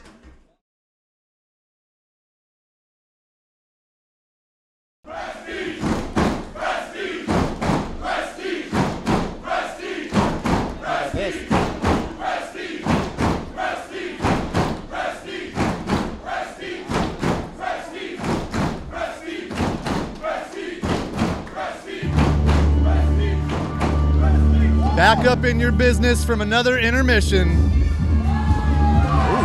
And Cody, we got ourselves not one, but two Prestige debutants.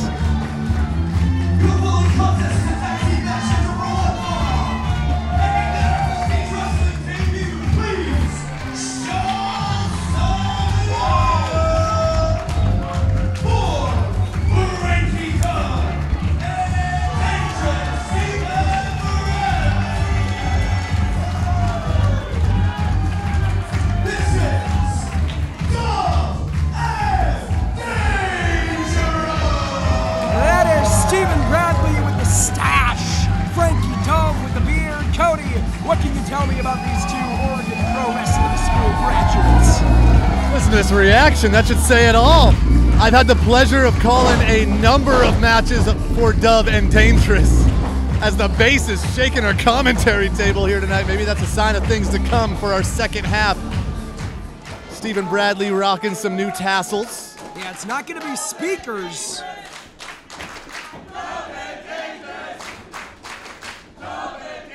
It's not going to be speakers rocking the Hawthorne Theater. It's going to be construction equipment. Jackhammer on your left, sledgehammer on your right. Last time we saw him here in the Hawthorne Theater, they nearly captured Pride Style and Prestige Gold. That was back in Live 3, and looking to make good on that loss here tonight.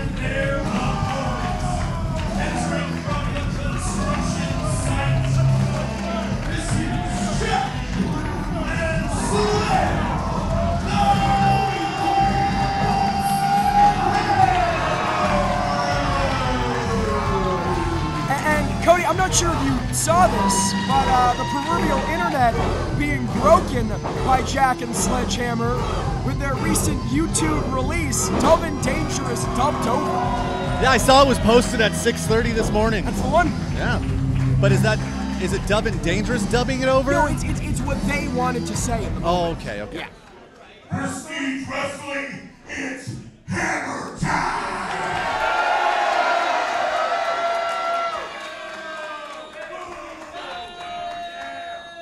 Now the Hammer Brothers give credit where credit is due. Our opponents, Dove and Dangerous, are as tough as nails. But it doesn't matter how tough the nails are, they still get pounded! And tonight, we're gonna pound Dove and Dangerous from pillar to post, because we are the bulldozing, steamrolling, pile driving, pulverizing, blue collar brothers Jack and Slim, the Hammer Brothers!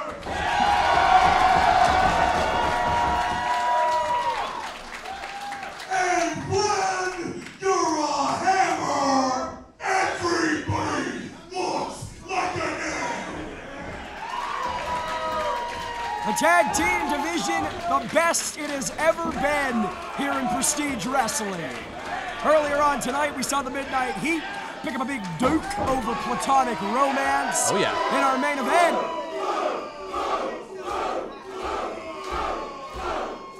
In our main event, Sinner and Satan putting the gold on the line against Jaden and Amira and C4. And right now, the Hammer Brothers head-to-head with Dove and Dangerous with, you gotta think, Cody, serious championship implications at stake.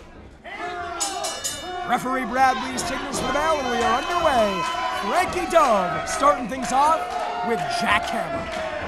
The two smallest members of their respective teams, which is saying something, Cody, because neither of these men are particularly small. Don't let the jackhammer size fool you. He is a former little buff boy.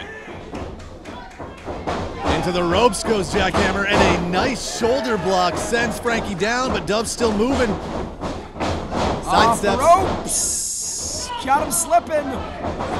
Around and around and around we go. Dizzy just from watching. Jack Sledge with a back slide. Call it a jack slide. Oh. Jackhammer, excuse me. There you go. Up, up, up. Down, down, down. Knee to tailbone, and that drop was atomic. Frankie Dove, he's in trouble here in the opening moments of this tag team contest. Hammer Brothers have historically, been successful against graduates of the Oregon Pro Wrestling School. Previously saw them pick up a victory over the Flaming Aces. Great back match. and alive. Great match. And tonight looking for not only another great match, but another win. And well on their way, isolating Frankie Dove in their corner, and in comes the beef. Oh, Dove's in trouble here as Sledgehammer, the legal member of his team. They're not done, Jordan. Who needs a forklift when you have Sledgehammer? Oh, I don't think Frankie needs a fork to eat this dinner.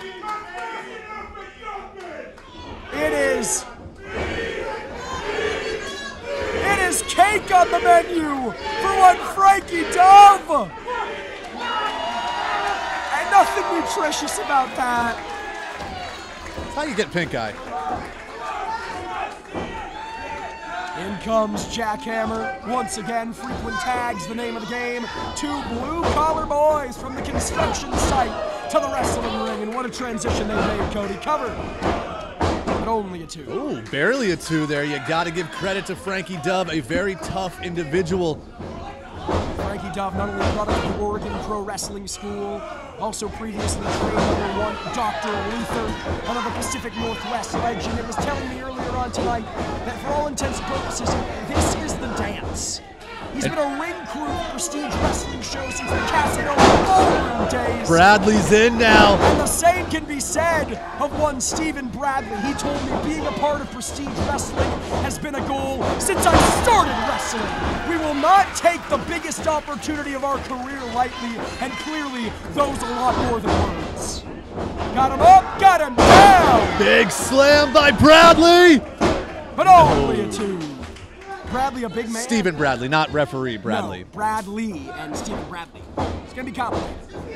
Up Got he him goes. Up. Frankie Dove with his entire body weight dropped on Jack. Look at the intensity from Stephen Bradley. This opportunity means so much to him. He's spent the past 2 weeks intermittent fasting to get in the best shape of his life. Dropping those hips. Yeah, but still no shortage of size landing on Jackhammer. And just like that, the momentum is shifted.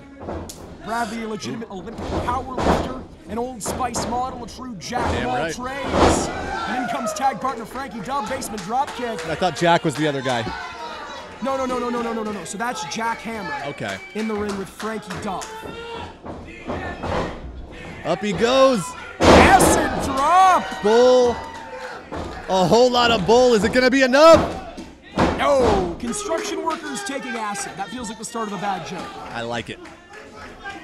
Frankie Dove, Stephen Bradley. I was going to say have dreamt of this moment for a very long time, Cody, but I think the more accurate sentiment is they have worked towards this moment for a very long time. All those hours spent training at the Oregon Pro Wrestling School, all those hours paying their dues, breaking down and setting up rings for prestige wrestling events. It's all led to this, a fiddly roll from Jackhammer. In comes Sledge, wiping out Dove, wiping out Bradley. Damn. Sledge opening more than a can on both Dove and Dangerous as Frankie Dove now looks to be set for the ride. Choke slam! That ain't a can, Cody. It's a whole 12-pack. Oh, Bradley jumped into nothing but the wall. Horseman slam. A man that big should not move that well. It'll never not amaze me. Sledgehammer Has Dove and Dangerous right where he wants him. The Brothers of Construction looking very impressive here. Body slam from Sledge. And drops the leg, but nobody home. And you know what they say, Cody? The bigger you are, the harder you fall. All of that weight just landed on Sledgehammer. And as you can see, needs to make the tag to Jack. Jack, though, swinging for the fences, meets nothing but a big, big maneuver from Frankie Dove as Stephen Bradley slowly making his way to his feet. Stephen Bradley here looking to put some of that Olympic powerlifting acumen to good use here. Maybe setting up for that Dove bomb. Jack escapes, sent into the waiting forearm of Frankie, Jack escapes, sent into the waiting forearm of Dove. Codebreaker. Oh, slipped on that rope there. If at first you don't succeed, climb back up and clothesline the hell out of your opponent. Only a 1 count. You have to think if Bradley was able to land that maneuver the first go-around, would maybe have a victory or at the very least a near fall. Woulda, shoulda, coulda as Jack Hammer now. He's taking both. He's hardcore with a flurry of Polish hammers here. Blue Fez press. Nailed him. Another. Because you know, Cody, when you're a hammer, everybody looks like a nail. Did you just make that up? That's actually their thing. They said it in the promo beforehand. Jackhammer now center of the ring. Got Frankie Dove maybe thinking Jackhammer. A Jackhammer from Jackhammer. How apropos. Cover. It's like Inception. No. Shoulder up from Frankie Dove. Stephen Bradley in for good measure. Just to make sure, not a bad strategy as Bradley coming to the aid of his partner, pulls Jack Hammer at least away from him, but Hammer sent to the ropes, looks for another Thez press, gets caught. And gets deposited. Cover from Bradley not the legal man. Now, yes, cover indeed, excuse me. And a kick out from Jack. Referee Bradley right on top of the action. And Stephen Bradley, you can see, maybe feeling the effects of that missed top rope maneuver. A little ginger on that knee, Cody. Uh-oh, Bradley once again hitting the ropes, but gets caught this time by Sledge.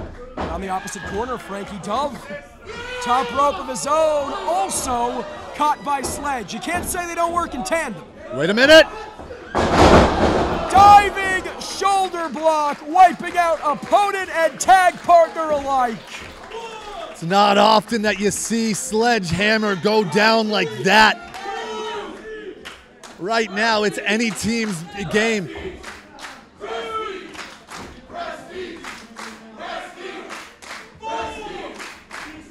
Frankie Dove back up to his feet first. Sledgehammer not far behind. And there you see the Polish hammers of the Hammer Brothers once again paying dividends. Wait a minute. Thinking Diesel Hammer pile driver. They got him. Cover from Jack. And a big win for the Hammer Brothers. Nailed it. Who is in this match?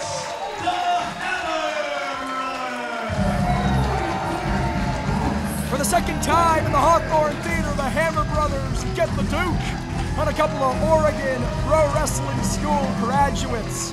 Jack and Sledge as dominant as ever. A very impressive victory, but I got to give a little bit of credit to Dove and Dangerous. They held their own for a number of moments in that matchup.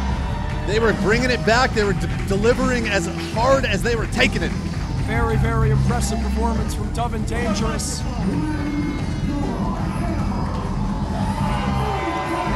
It seems like Sledgehammer has something to say, Cody Von Whistler.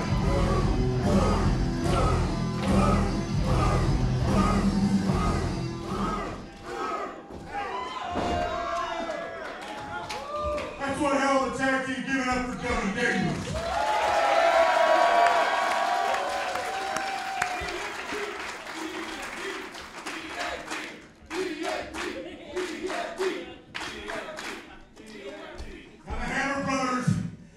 Successful all across the Pacific Northwest.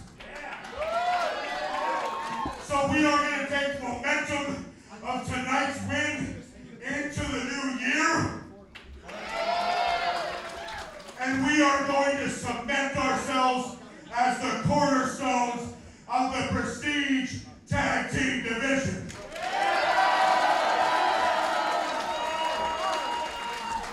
2025 is the year of the hammer. Because when you're a hammer, everybody looks like a nail! Hammer Brothers with their sights set on 2025, and Cody Von Whistler, the first date on Prestige Wrestling's 2025 calendar, January 11th, the Roseland Theater. Right back here in Portland, Oregon, it will be Roseland 10, featuring Josh Alexander versus Kevin Blackwood in the Walking Weapons swan song to independent wrestling. Masato Tanaka versus Calvin Tankman, Masha Slamovich, Mike Santana, and so much more. Tickets available now. You think Masha's gonna bring the Doge? Huh? The dog. Maybe. Akira brought him back at Roseland 9. I like Roseland 8, excuse me. Throw it back to Evie Kiyoshi. Shout out his Wooloo gang.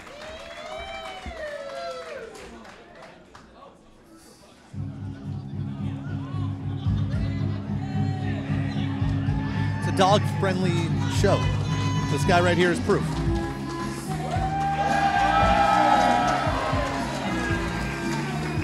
Matt Brannigan heading into apparent thumb warfare tonight against opponent Evan Rivers. Following contest is scheduled for one ball. Thumb war is way around the ring. Covering everyone around the ring. From Dayton, Ohio. Give a little hell yeah.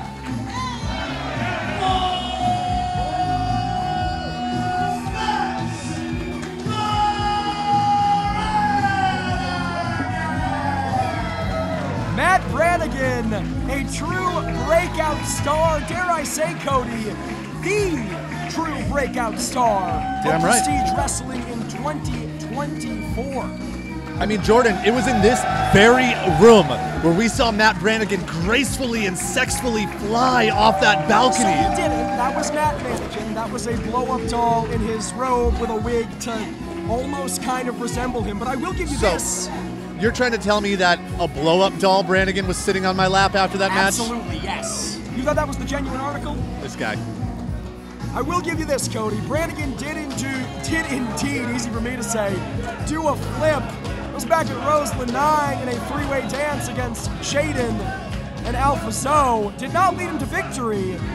And since then, he likes to have fun, he likes to smile through the pain, but I think Matt Brannigan really took that loss personally. He's been drinking his troubles away, as we see here. He always drinks his troubles away. What else is new? And these fans, they're enablers.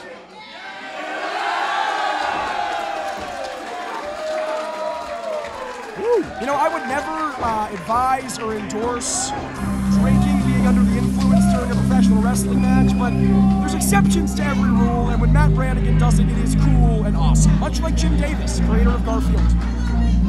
You know, I know someone who lives in his old house. No, that's a different guy. Oh.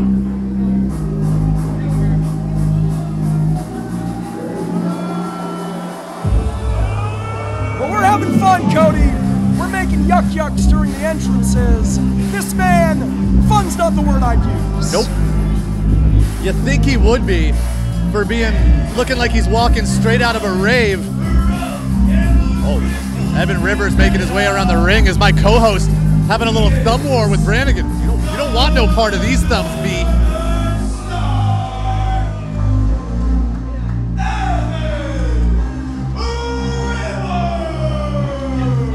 Well, Matt Brannigan cheated to win, but that's neither here nor there. Evan Rivers, another man who broke out in the scene here in the Hawthorne Theater, fell to Randy Myers back at the inaugural Live a year and change ago.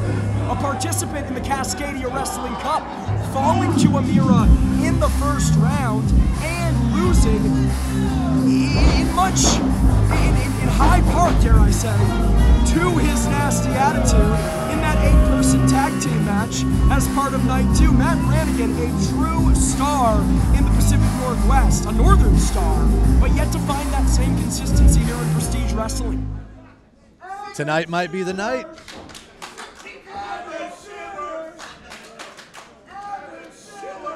What are they chanting? I don't know.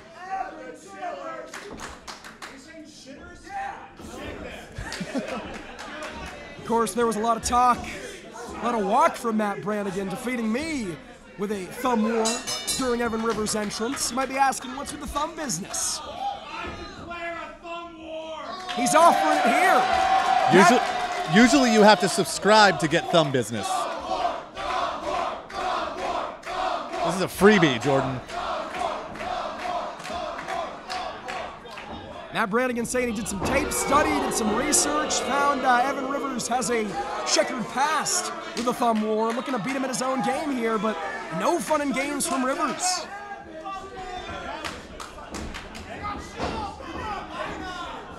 Evan Rivers now wants no part of the shenanigans. Again, Evan Rivers, a serious professional wrestler, prides him as such, and why shouldn't he?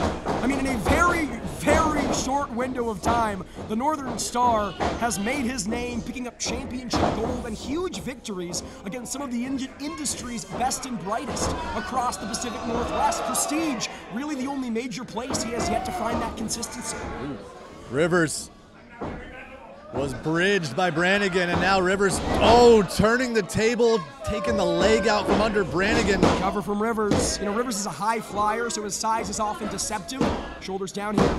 He's a big man, not necessarily as cut as Matt Brannigan. Cover here, but just as thick and, dare I say, taller. Thick with 2 C's. Matt Brannigan up. Dodges it, does Brannigan. So it's a Pepsi twist here, and there's the thumb war once again. Not yet.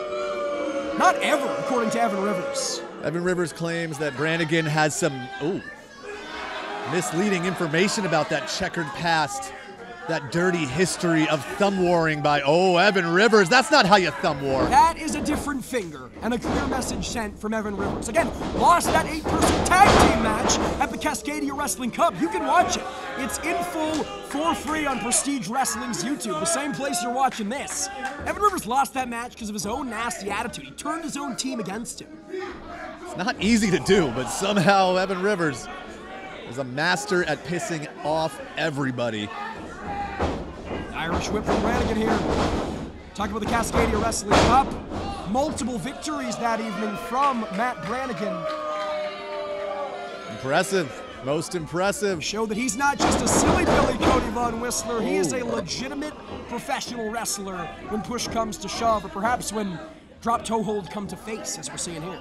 Hey, no Silliam William business now as Brannigan gets set for the ride into the corner. Up and over goes Matt. Lands on his feet. Not a flip.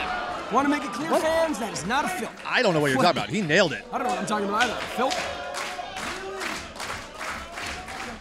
Nice. Again, Matt Brannigan has never been synonymous for his flipping, despite what you say. I don't know. Are you watching the same guy? But dare I say, the buzz doesn't help. Hear me out. Maybe it does. Let's see. Brannigan asking for some help, asking for some love from the fans. He's asking for help from referee Buddy Root. We saw this back at Roseland 9. Gets by with a little help from his friend. Aw. Not very impartial of Buddy, but very heartwarming, and took his eyes off the prize for just long enough for Rivers to run through him with that shoulder block. But Brannigan now up, moving quickly are both these combatants. Sidesteps him to Rivers, spinning head scissors, takes him down, and Brannigan. A true jack of all trades, silly Billy, until he ain't. Taking Rivers off his feet and giving us a one-way ticket to the gun show in the process. Looking a little serious there, Matt Brannigan, much like in the second round matchup he had with Ethan HD. Won that second round matchup, Yep. only fell to eventual winner Travis Williams, who we will see up next in our main event. Hold on! Looking for a little anal probe, a That little thumb in the bum. Is not how you thumb war. Thumb, meat, ass. Hold on. Evan Rivers, control of the thumb. and lands his entire body weight on the hand of Brannigan. Every great wrestler has to have great thumb control. And Rivers, he's biting it. Well, thankfully, that thumb was not lodged in his, you know. We can all agree on that as Brannigan gets put up and gets dropped down as Evan Rivers very proud of himself.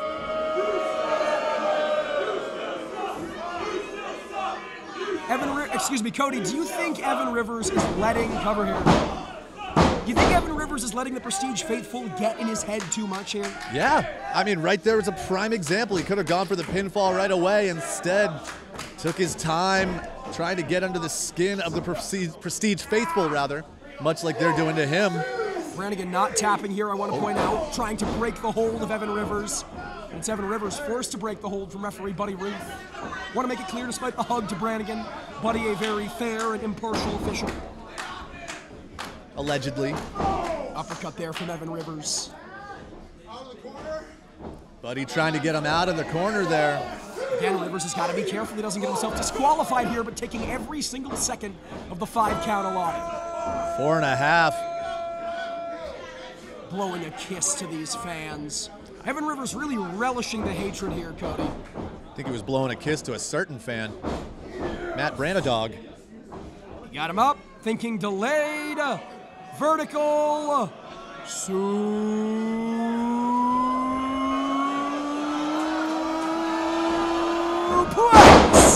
All the blood rushing to the head of Matt Brannigan. Cover here from Rivers. Not in the good way. Only a 2, you're right, Cody. It's a 2 birds, 1 stone situation. Not only the nasty landing on the back and neck of Brannigan, but also the equilibrium thrown off.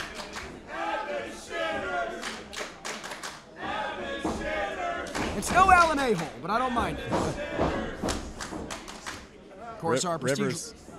Sorry, I'm just saying here, he's not letting the fans get under his skin here as he's attempting some sort of innovative submission hold here, just wrapping the legs of Matt Brannigan I'm not sure up. if this is a submission hold so much as it is trying to twist and bend Matt Brannigan here. Now has the submission cinched in. Control of the arm here. Oh. Touching the wrist. Going for the thumb. Oh, that same thumb that Brannigan mocked him with since the opening bell. He's gonna break that thumb off. Come on! Bending the thumb against Brannigan's own body. Those are some hard, thick muscles that thumb is getting wedged against. And to add insult to injury, Rivers raking the ribs. This is not looking good for Matt Brannigan. Just a series of elbows delivered by, oh, wait a minute. His whole strategy heading into the thing was the thumb. Rivers' shoulders down, though. Brannigan nearly stole it. Oh, man. Almost an Urakan there, dropping Brannigan. Jackknife. And a kick out. Ooh, Evan Rivers took a second to smile and pose for the camera. Evan Rivers perhaps getting a little overconfident here. Yep. Perhaps focusing too much on the people here. But again, Cody, it sounds silly, it sounds funny, but much of Matt Brannigan's offense it often works. The thumb was his ace in the hole. That was his strategy, mind games and beyond. No, he didn't get the ace in the... No. That's the hole in the ace. Fair enough. But for Matt Brannigan, with that thumb neutralized, where does he go next? Oh, hold on. I don't think it's neutralized just yet, Jordan. I have never seen a thumb with so much fighting spirit. Takes him down face first on the canvas. Ooh. And now trading blows back and forth. These two are thumbing up. They're thumbing up. Branamania running wild here. Face to face, nose to nose. Trading shots with a thumb. You think you've seen it all in pro wrestling, Von Whistler, and then you watch a Matt Brannigan match. Always keeping us on our toes, and the same for his opponent as Brannigan winds up. Extra momentum makes him flinch and twist his own thumb. Brannigan won the thumb war, and he's looking to seal the deal. Jackknife cover! No! Jackhammer, excuse me. 2.9, but not enough to seal the deal as Evan Rivers somehow finds the energy to get the shoulder up. Damn. Won the thumb war, but still looking to win the match is Matt Brannigan. Willed onward by Portland. But Evan Rivers grabs the rope and Matt Brannigan sends spilling to the outside. This might be one of those get the F out of the way moments, or is it? Northern Star lands on his feet. Ducks the shot. Throat first goes Brannigan on that top rope. Cody, those ring ropes, those are hard steel cables with a thin layer of tape. Brannigan's lucky he didn't get the wind knocked out of here. Cutter! Rolled from the floor into the ring, nailed a cutter, but Brannigan. Oh, he was still standing, but I think it's all but over for Matt Brannigan. Oh, no. Pump handle has him up. Power slams him down. This is it. No! Referee Buddy Ruth on top of the action. He says 2. Brannigan's got one bum thumb, but he's still got a chance here. It's anyone's game. And right now, it's looking a lot more likely for Evan Rivers. You're right. Brannigan might have kicked out Cody, but he is dead to rights, and Rivers back on his feet. That kick out might have been the last bit of energy he had.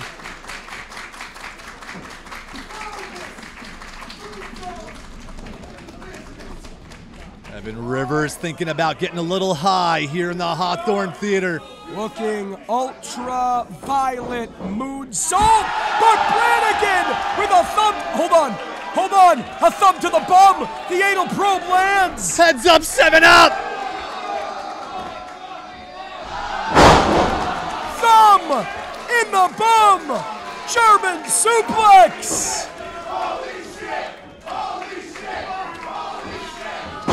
Thumb spike. Brannigan with a little umaga. Now climbing up to the top rope. And he is a savage. Is he gonna do it? He's gonna do it, Jordan! Maybe! He does! Brannigan! Swanton! He got him!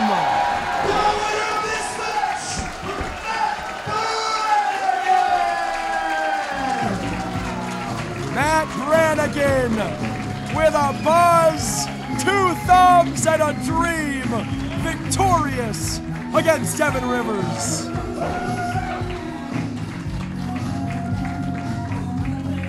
I'm not sure what I just witnessed, but I like it. I give it 2 thumbs up. Damn it. I'm not sure if I want to fist bump Matt Brannigan after where he just put that thumb. I'll be entirely honest. That fan might want to wash their hands as soon as possible. Or never, if that's their deal. That's their bag, baby. That hand could be worth a lot of money someday. Matt Brannigan continuing the wave of momentum, the breakout star of Prestige Wrestling in 2024. Looking oh so impressive heading into 2025. And speaking of 2025 fans, once again, the next time you can catch Prestige Wrestling right here in Portland, Oregon will be January the 11th at the Roseland Theater when Prestige proudly presents Roseland 10, Masato Tanaka versus Calvin Tankman, Josh Alexander's swan song to the Indies against the aesthetic crippler Kevin Blackwood, Masha Slamovich, Mike Santana, and so much more. We'll be there too. We will! Looking a little, matchy match. Cody, right now, it is main event time here in the Hawthorne Theater.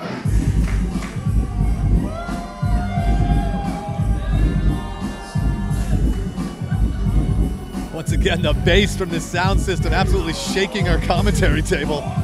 And if the sound system wasn't loud enough, listen to the people.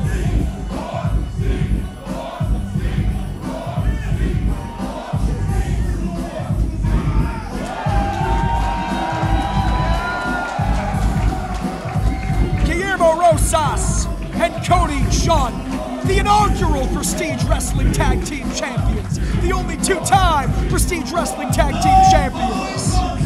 It's a 3-way match with bonus qualifications and falls count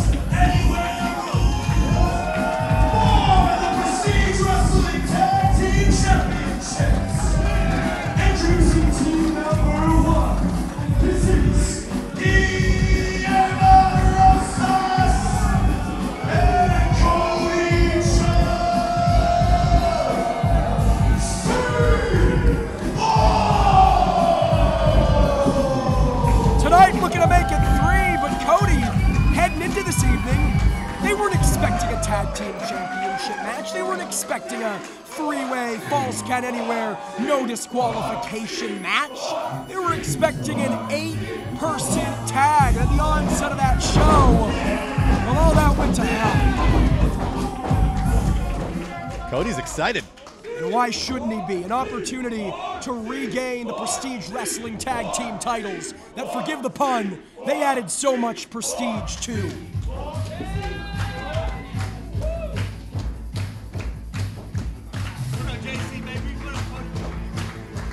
And Cody, one of their two opponents tonight, a team that, when they entered the venue tonight, they were expecting to team with. It's Amira. It's Jaden.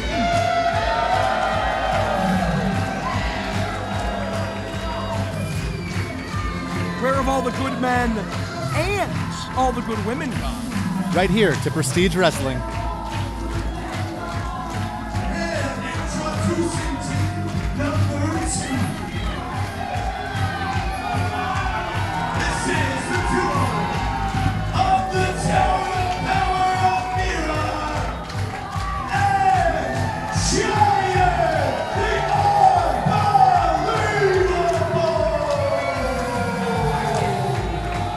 Cody, give it to me, baby. Give it to me, Cody Von Whistler. Jaden's up top. Superhero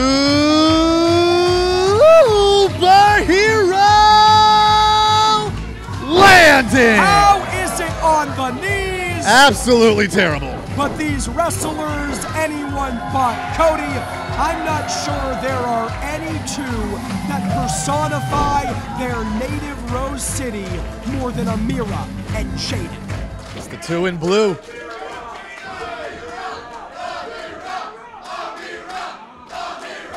But tonight, it's not just their friends, it's their mortal enemies. The same two who, along with our injured Prestige Wrestling World Champion, Alan Angels, have done everything in their power to take over and destroy Prestige Wrestling from within. As the jeers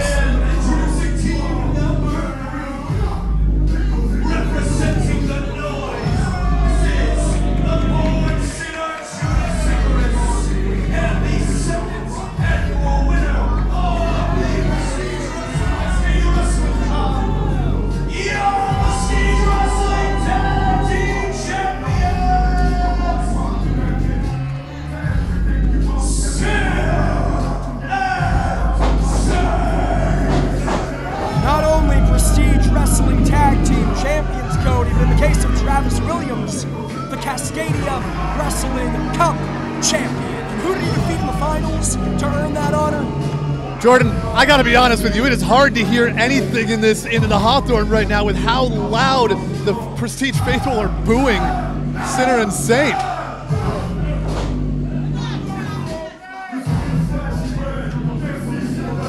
Defeated none other than the Rose City Savior, Amira's tag team partner. One of his opponents tonight in Jaden, the longest match in Prestige Wrestling history.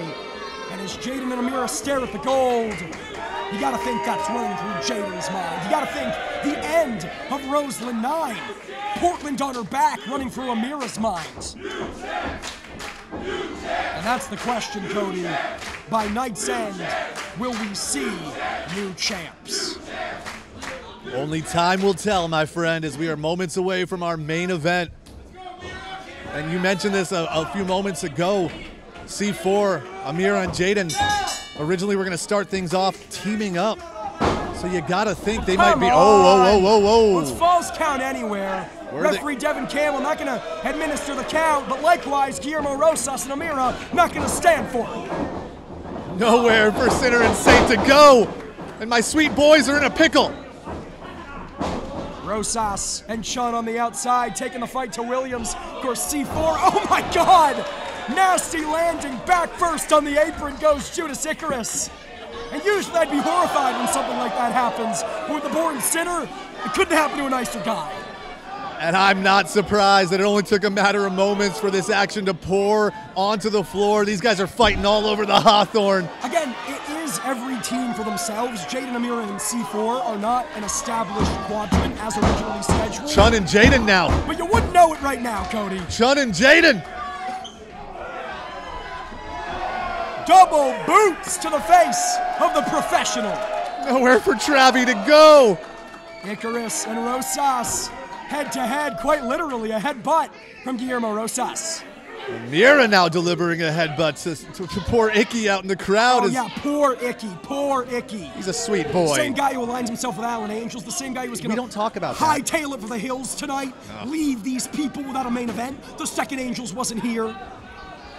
You know, they're sweet to not want to compete without their friend Alan. But Jordan, right now, all is lost. I don't know what's going on. They went brawling to the coat rack. Or coat check, rather. There's people brawling over by the merch table. Yeah, fans, you have a better view than us. Suffice it to say, utter carnage amongst the people here in this Falls Count Anywhere match. Oh, I think Travi just got sent into the wall.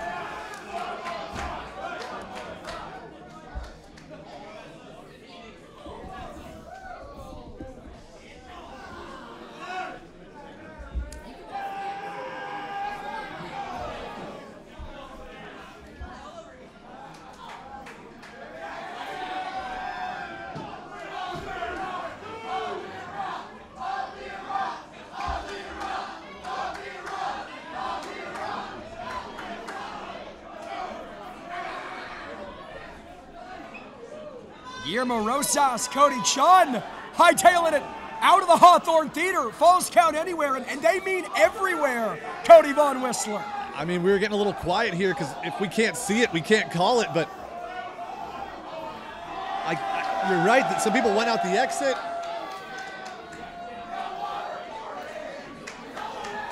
Oh, wait a minute. Is that Jaden up in the...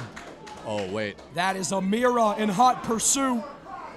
Oh, no, we saw what happened earlier on tonight in the balcony. Drexel, Huck and Elliott Tyler, some 15-odd stories. That VIP bar, their fans are getting more than what they paid for.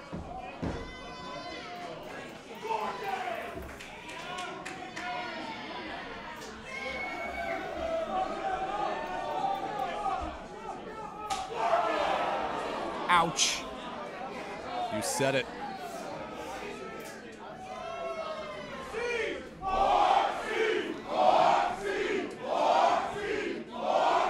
We know who the sentimental favorite is, Cody Von Whistler. And let's talk a little bit about the history between C4 and Sinner and Saint. Sinner and Saint dethroning C4 earlier this year at Roseland 7. Since then, we've seen them head-to-head at a Live 2 in a 2 out of 3 falls match. We've seen them in 4-way tag action back at Combat Clash PDX, 3-way tag action back at Roseland 9. Like Batman and the Joker, these two teams destined to do this forever. And I think forever might be ending tonight because I'm pretty sure that Travis Williams just got sent face first into his partner. Yeah, again, it seems like the strategy for Amira, Jaden, and C4 is to lay out C4. In the case of Judas Icarus, literally take him out of the venue and then perhaps decide it amongst themselves as sportsmen. At some point, though, C4 and Amira and Jaden are going to have to square up. Right, it seems like that point is once they completely obliterate and decimate Sinner and Saint to the point of no return. Easier said than done as Travis Williams now tossed back into the ring, followed by Rosas and Amira. Cascadia Wrestling Cup champion. Damn right. Travi goes down. And Icky now tossed back in. Chun and Jaden quick behind as now Judas hits the ropes. Atomic drop. Why you tripping, Judas Ick? C4, Amira and Jaden working extremely well together. It's a good strategy because like we said, they were set to team up tonight. And team they are, if unofficially. Wiping out Sinner and Saint. Not just for a personal vendetta or bragging rights or sanctity of this company, but for tag team gold. We gotta get Will out here. It's not fair. They all have to fight each other. Come on. I'm sorry, Cody. I have no sympathy for Judas Icarus and Travis Williams. Not only is this well within the Tornado, false count anywhere, no disqualification rules, but after everything these slimy bastards Sinner and Saint have done, this is their just desserts. No Symphy? Hold on, Cody. Jaden clearing the way. Parting the Prestige faithful like the sea, and through the air goes Chun and Jaden. Tope Suicida in stereo. Jordan. Hold on, Guillermo, looking to steal it. Rolls up Amira, and you said it, Cody. Eventually, this partnership, this friendship would fade in lieu of tag team glory, and we're seeing that here. I don't blame Guillermo one bit. He was a second away from becoming a three-time Prestige Wrestling Tag Team Champion. The two powerhouses of their respective teams, what they lack in height, they make up for in stocky brute force. Serving chops up left and right. There we go. Painting him like a fence. And it's Amira getting the advantage. How about the ovation for Amira back at Rose the 9? Such a special moment. Evening the odds for C4 and Jaden. Right to the midsection there. Rosas, I thought he was down and out, but Amira's still in this one as well. And Amira off the ropes, but Rosas there to meet her. Handful of hair here. Again, you wouldn't know that these guys are friends, Cody. They are not letting up. Rosas. They're not pulling punches here, or pulling shoulder blocks, should I say. Guillermo moving faster than Amira, but Jaden now coming to the aid of his partner. And Jaden arguably the quickest man in this matchup and using that speed to his advantage. Hence he really kick drops Rosas. And walk us through, Cody, what the Cascadia wrestling. Oh my God, well in a moment. Gorgeous drop kick from Cody Chun.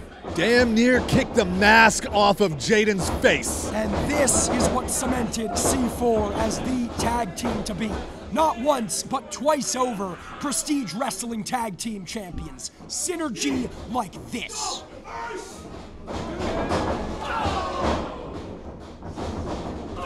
C4 are warming up. Like one brain shared between the two. Assisted brain buster. And Cody, it is one fall to a finish. If Jaden is pinned, that means that's not only it for tag partner Amira, that's it for Sinner and Saint. They could lose the tag team titles without ever being involved in the decision. Absolutely unfair, but it's the truth. And Amira not gonna let that happen. She might not have a choice. C4. Double boot to the midsection as they send the Tower of Power into the ropes, and Amira breaks right through it! Allons-y! Tower of Power ain't a nickname, but from behind, Travis Williams takes out the trash. Icarus not far behind. Honestly. Picking the bones, these vultures. Who throws a trash can? Hip toss. Lands Jaden with a double stereo. Basement drop kick, and in comes Chun. Chun though.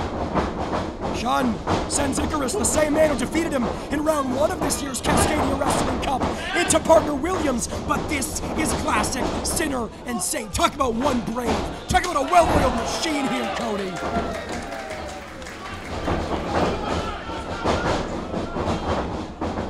Disoriented Guillermo Rosas. Just when you think you have the answer, Sinner and Saint change the questions. Nowhere to hide for Rosas here, but Chun's fighting back. Stunner! Was fighting back. Williams sends Chun into the arms of Icarus. Icarus sends Chun into the German suplex of Williams. But Chun gets the shoulder up. How in the hell did Cody Chun kick out of that?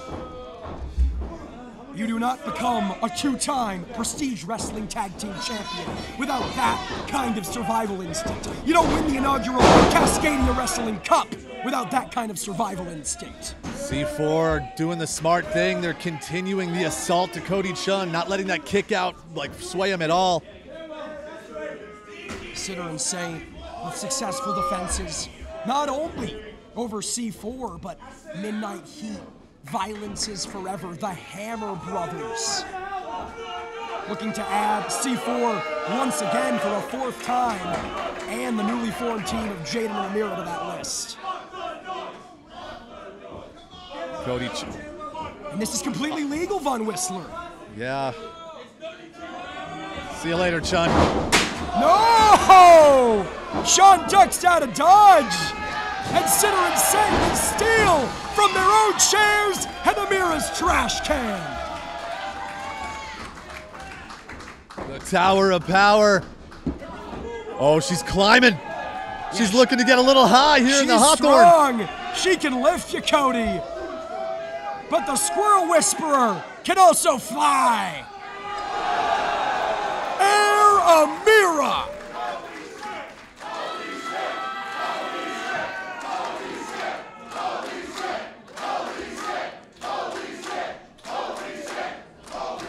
In their first night as an active tag team in Prestige Wrestling, Cody, it's a distinct possibility, certainly right now, Amira and Jaden could capture tag team gold. And such personal history between these two. It was Judas Icarus not only knocking Amira out of the Cascadia Wrestling Cup, but attempted to seriously injure her, keeping those strikes up after the bell, and Amira hasn't forgotten. Samoan drop. She had Judas's lariat countered. Cover! But Williams breaks it up. Amira had Icky scouted. Unable to do the same for Williams, sends her careening shoulder first into the ring post. And in comes Jaden, the man who Williams stole the Cascadia Wrestling Cup from. German suplex attempted. Irish whip. Gets the boot up, does Jaden. And now thinking, code red! Cover! Broken up by Judas Icarus, and how apropos the code red from Jaden, the same man who saved the Amazing Red, even the odds for him against rival the Blackheart Leo Rush back at Combat Clash PDX. Jaden is a connoisseur of code reds. He'll hit him wherever he can. But right now he's in trouble as Travi. Oh, I spoke too soon. Listen to this ovation. Listen to the love, the special, irreplaceable connection he has with Portland. But right now, talking about connection, Cody, he connected with the mat. This is it. 1, 2. No, broken up by Chun. Amazing double team by Sinner and Saint, and Cody Chun with the classic save at the last second possible. Well, again, Chun knows that Jaden is pinned. Even though Jaden's not a member of his team, it's one fall to a finish. This match would be over. And another picture-perfect drop kick. One for Williams as well. Now, can you dig that, sucker?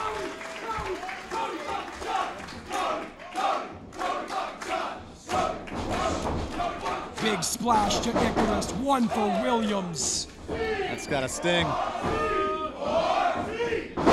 Flurry of southpaws here. Cody Chun makes it effortless, Von Whistler. Chun. It's my favorite Cody in Prestige, I'm sorry. Allegedly. Oh, Icky! One for Icarus, two for flinching. Made you look. Cover! Head a kick out. You see the shoulder brace on Travis Williams, landed on his head and neck with that DDT, but no doubt some nasty impact to that already neutralized shoulder. The Gotcha B DDT by Cody Chun. Very effective, not enough to seal the deal as Cody Chun thinking about swinging the chair, but he doesn't want to win it that way. Cody Chun's got other ideas. Chun not wants another chair. Once again, digging into the depths of that ring for who knows what. There's chairs, tables, doors, anything you can imagine is under there. We saw how devastating chairs could be earlier on tonight. Sid Silent with a tombstone pile driver to former best friend Drexel, costing him his no disqualification opportunity. Unsanctioned fight against Elliot Tyler. Wait. Cody Chun. He's concocting some carnage. Oh no, a bridge of sorts.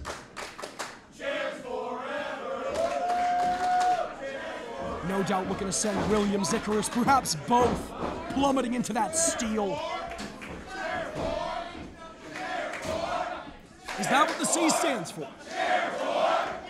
Duh. I always thought it was Cody Chun and original tag partner Clark Connors. Learn something new every day. Chair 4. Chair 6, the sequel. Yeah, but you gotta think, Cody. Chun's wasting precious seconds here setting up these chairs, giving Williams and Icarus and Jaden and Amira, for that matter, time to recover. What does Cody Chun have in mind here? Oh, no. They're gonna front Travis release Williams, suplex. he's perched on that bridge. Both men perched atop those chairs. This is not where you want to be. And from behind, Icarus with a low blow. Because of course he does. It's the damn noise. Right in the little C4s. Brain buster on the steel. Jesus Christ. Cody's dead. Count to 100, Devin. Not if Rosas has any say in the matter. Rosas coming to the aid of his partner, but I think the damage has definitely been done. Yeah, Rosas just protecting his tag team partner, checking on him, and I think trying to drape his body over him to protect him there. Especially that neck. That was a really, really nasty landing for Chun. I'm not sure if our cameras caught it, but the steel of those chairs clipping the neck, bending on the weight of Chun. Now Travis Williams perfectly placing that chair in the corner. I hate to say it, Cody, but I think the hopes of and new in terms of tag team champions are becoming more and more of a fallacy with every passing moment. Sinner and Saint. Come on! There's no need for this. It's all legal, Jordan.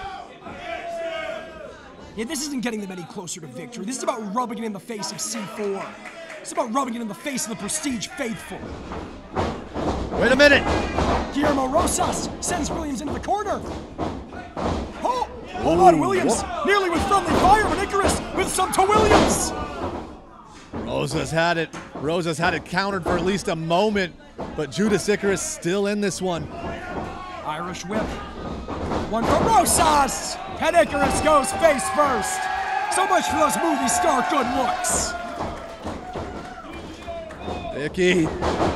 Olympic slam. Icky's in trouble. Icky might have a broken freaking neck. From behind, the Cascadia Wrestling Cup champion, 2024 Travis Williams, with a shot to the gut, courtesy of that steel chair. And he ain't done with the steel, Von Whistler.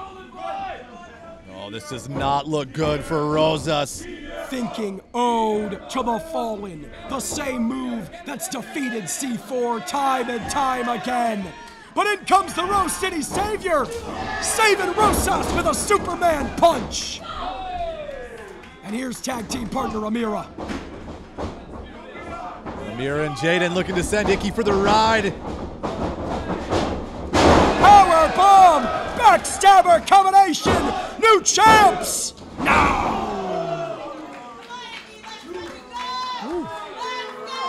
Almost a sky high into a backstabber.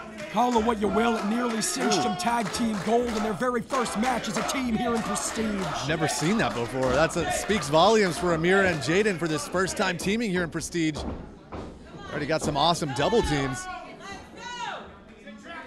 Amira now looking to... Hold on. Watch out, watch out, watch out. Jordan. Amira looking to bring things into 3 dimensions, perhaps. Testify, my brother.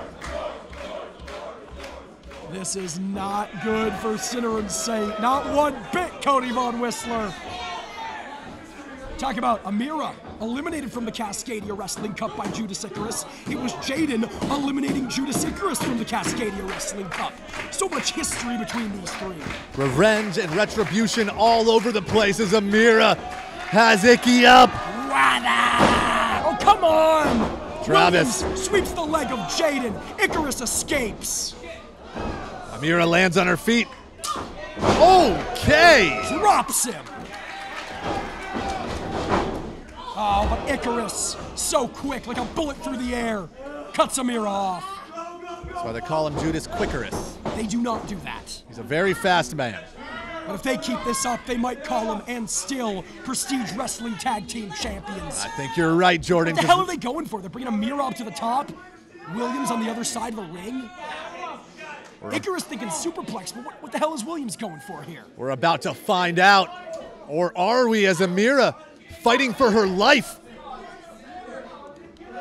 Amira using that power with those forearms, and Jaden on the other end crutches Travis Williams. And how good does that have to feel, landing that on the man who cost him, hell I'll say it, screwed him out of the Cascadia Wrestling Cup. Amira once again looking to send Icky for the ride, but Judas had it countered. Again, friendly fire to the little Williams. Spear through the door. Jordan, we might be moments away from new tag team champions. What a match, Cody. Jaden's got that trash can in hand. Again, this is so personal between him and Williams. He spent a year busting his ass, becoming the best version of the Cerulean Star for one night, one opportunity, the Cascadia Wrestling Cup Championship. And Travis Williams was the one who took it all from him.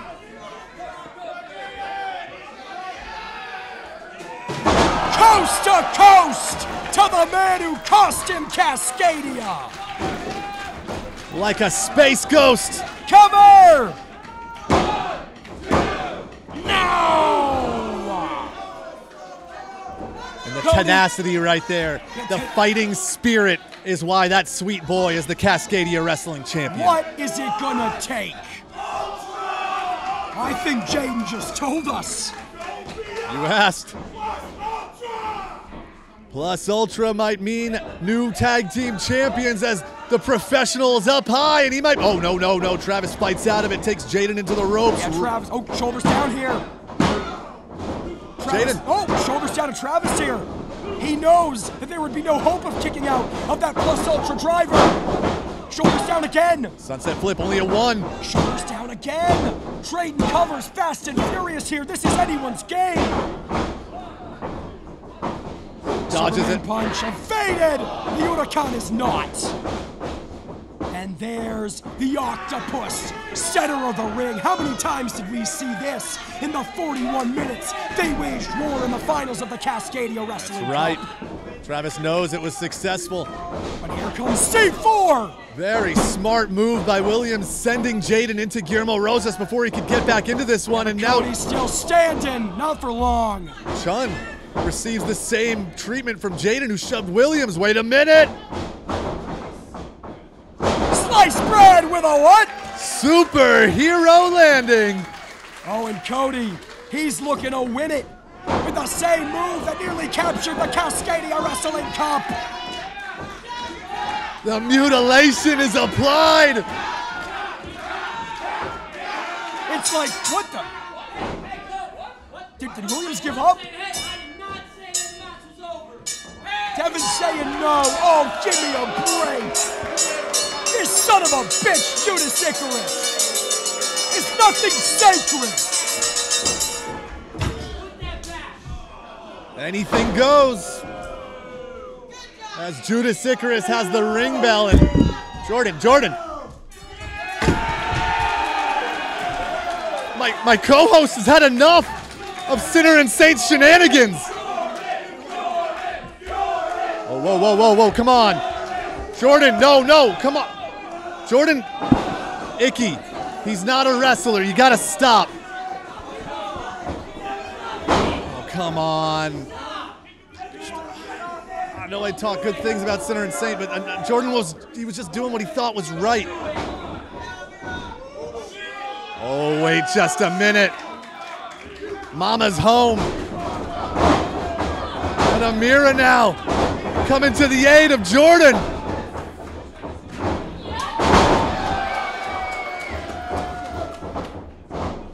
Series of release German suplex.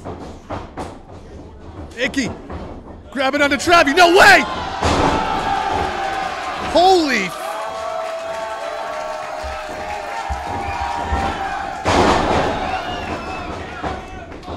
Icky's in trouble.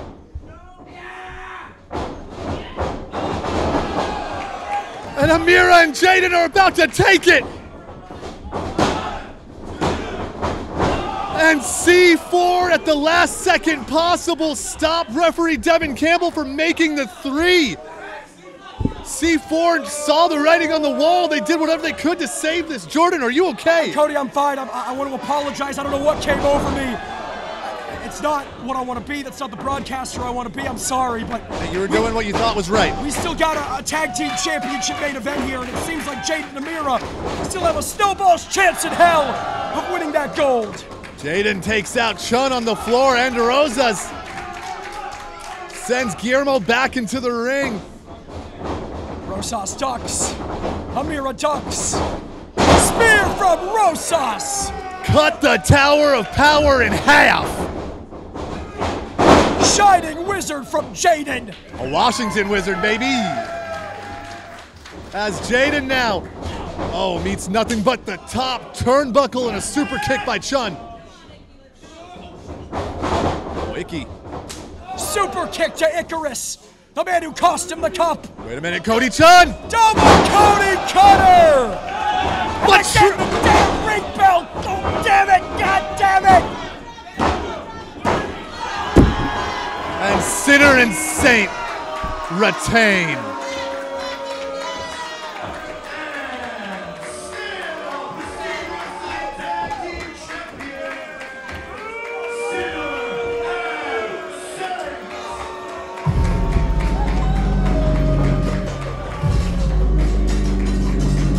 Sinner and Saint victorious in your main event. This time, the ring of the bell signifies the end of the match. Ringing the bell themselves with the Prestige Tag Team titles, proving a point. Sinner and Saint don't need Alan Angels to win. Alan Angel's future here in Prestige Wrestling may be uncertain. His medical status here in Prestige Wrestling may be uncertain. But one thing that is not up for debate, still, Prestige Wrestling Tag Team Champions are Sinner and Saint.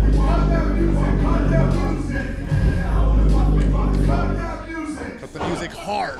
William Quintana, Prestige Wrestling owner. I am sick and damn tired of you and you pulling bullshit like that.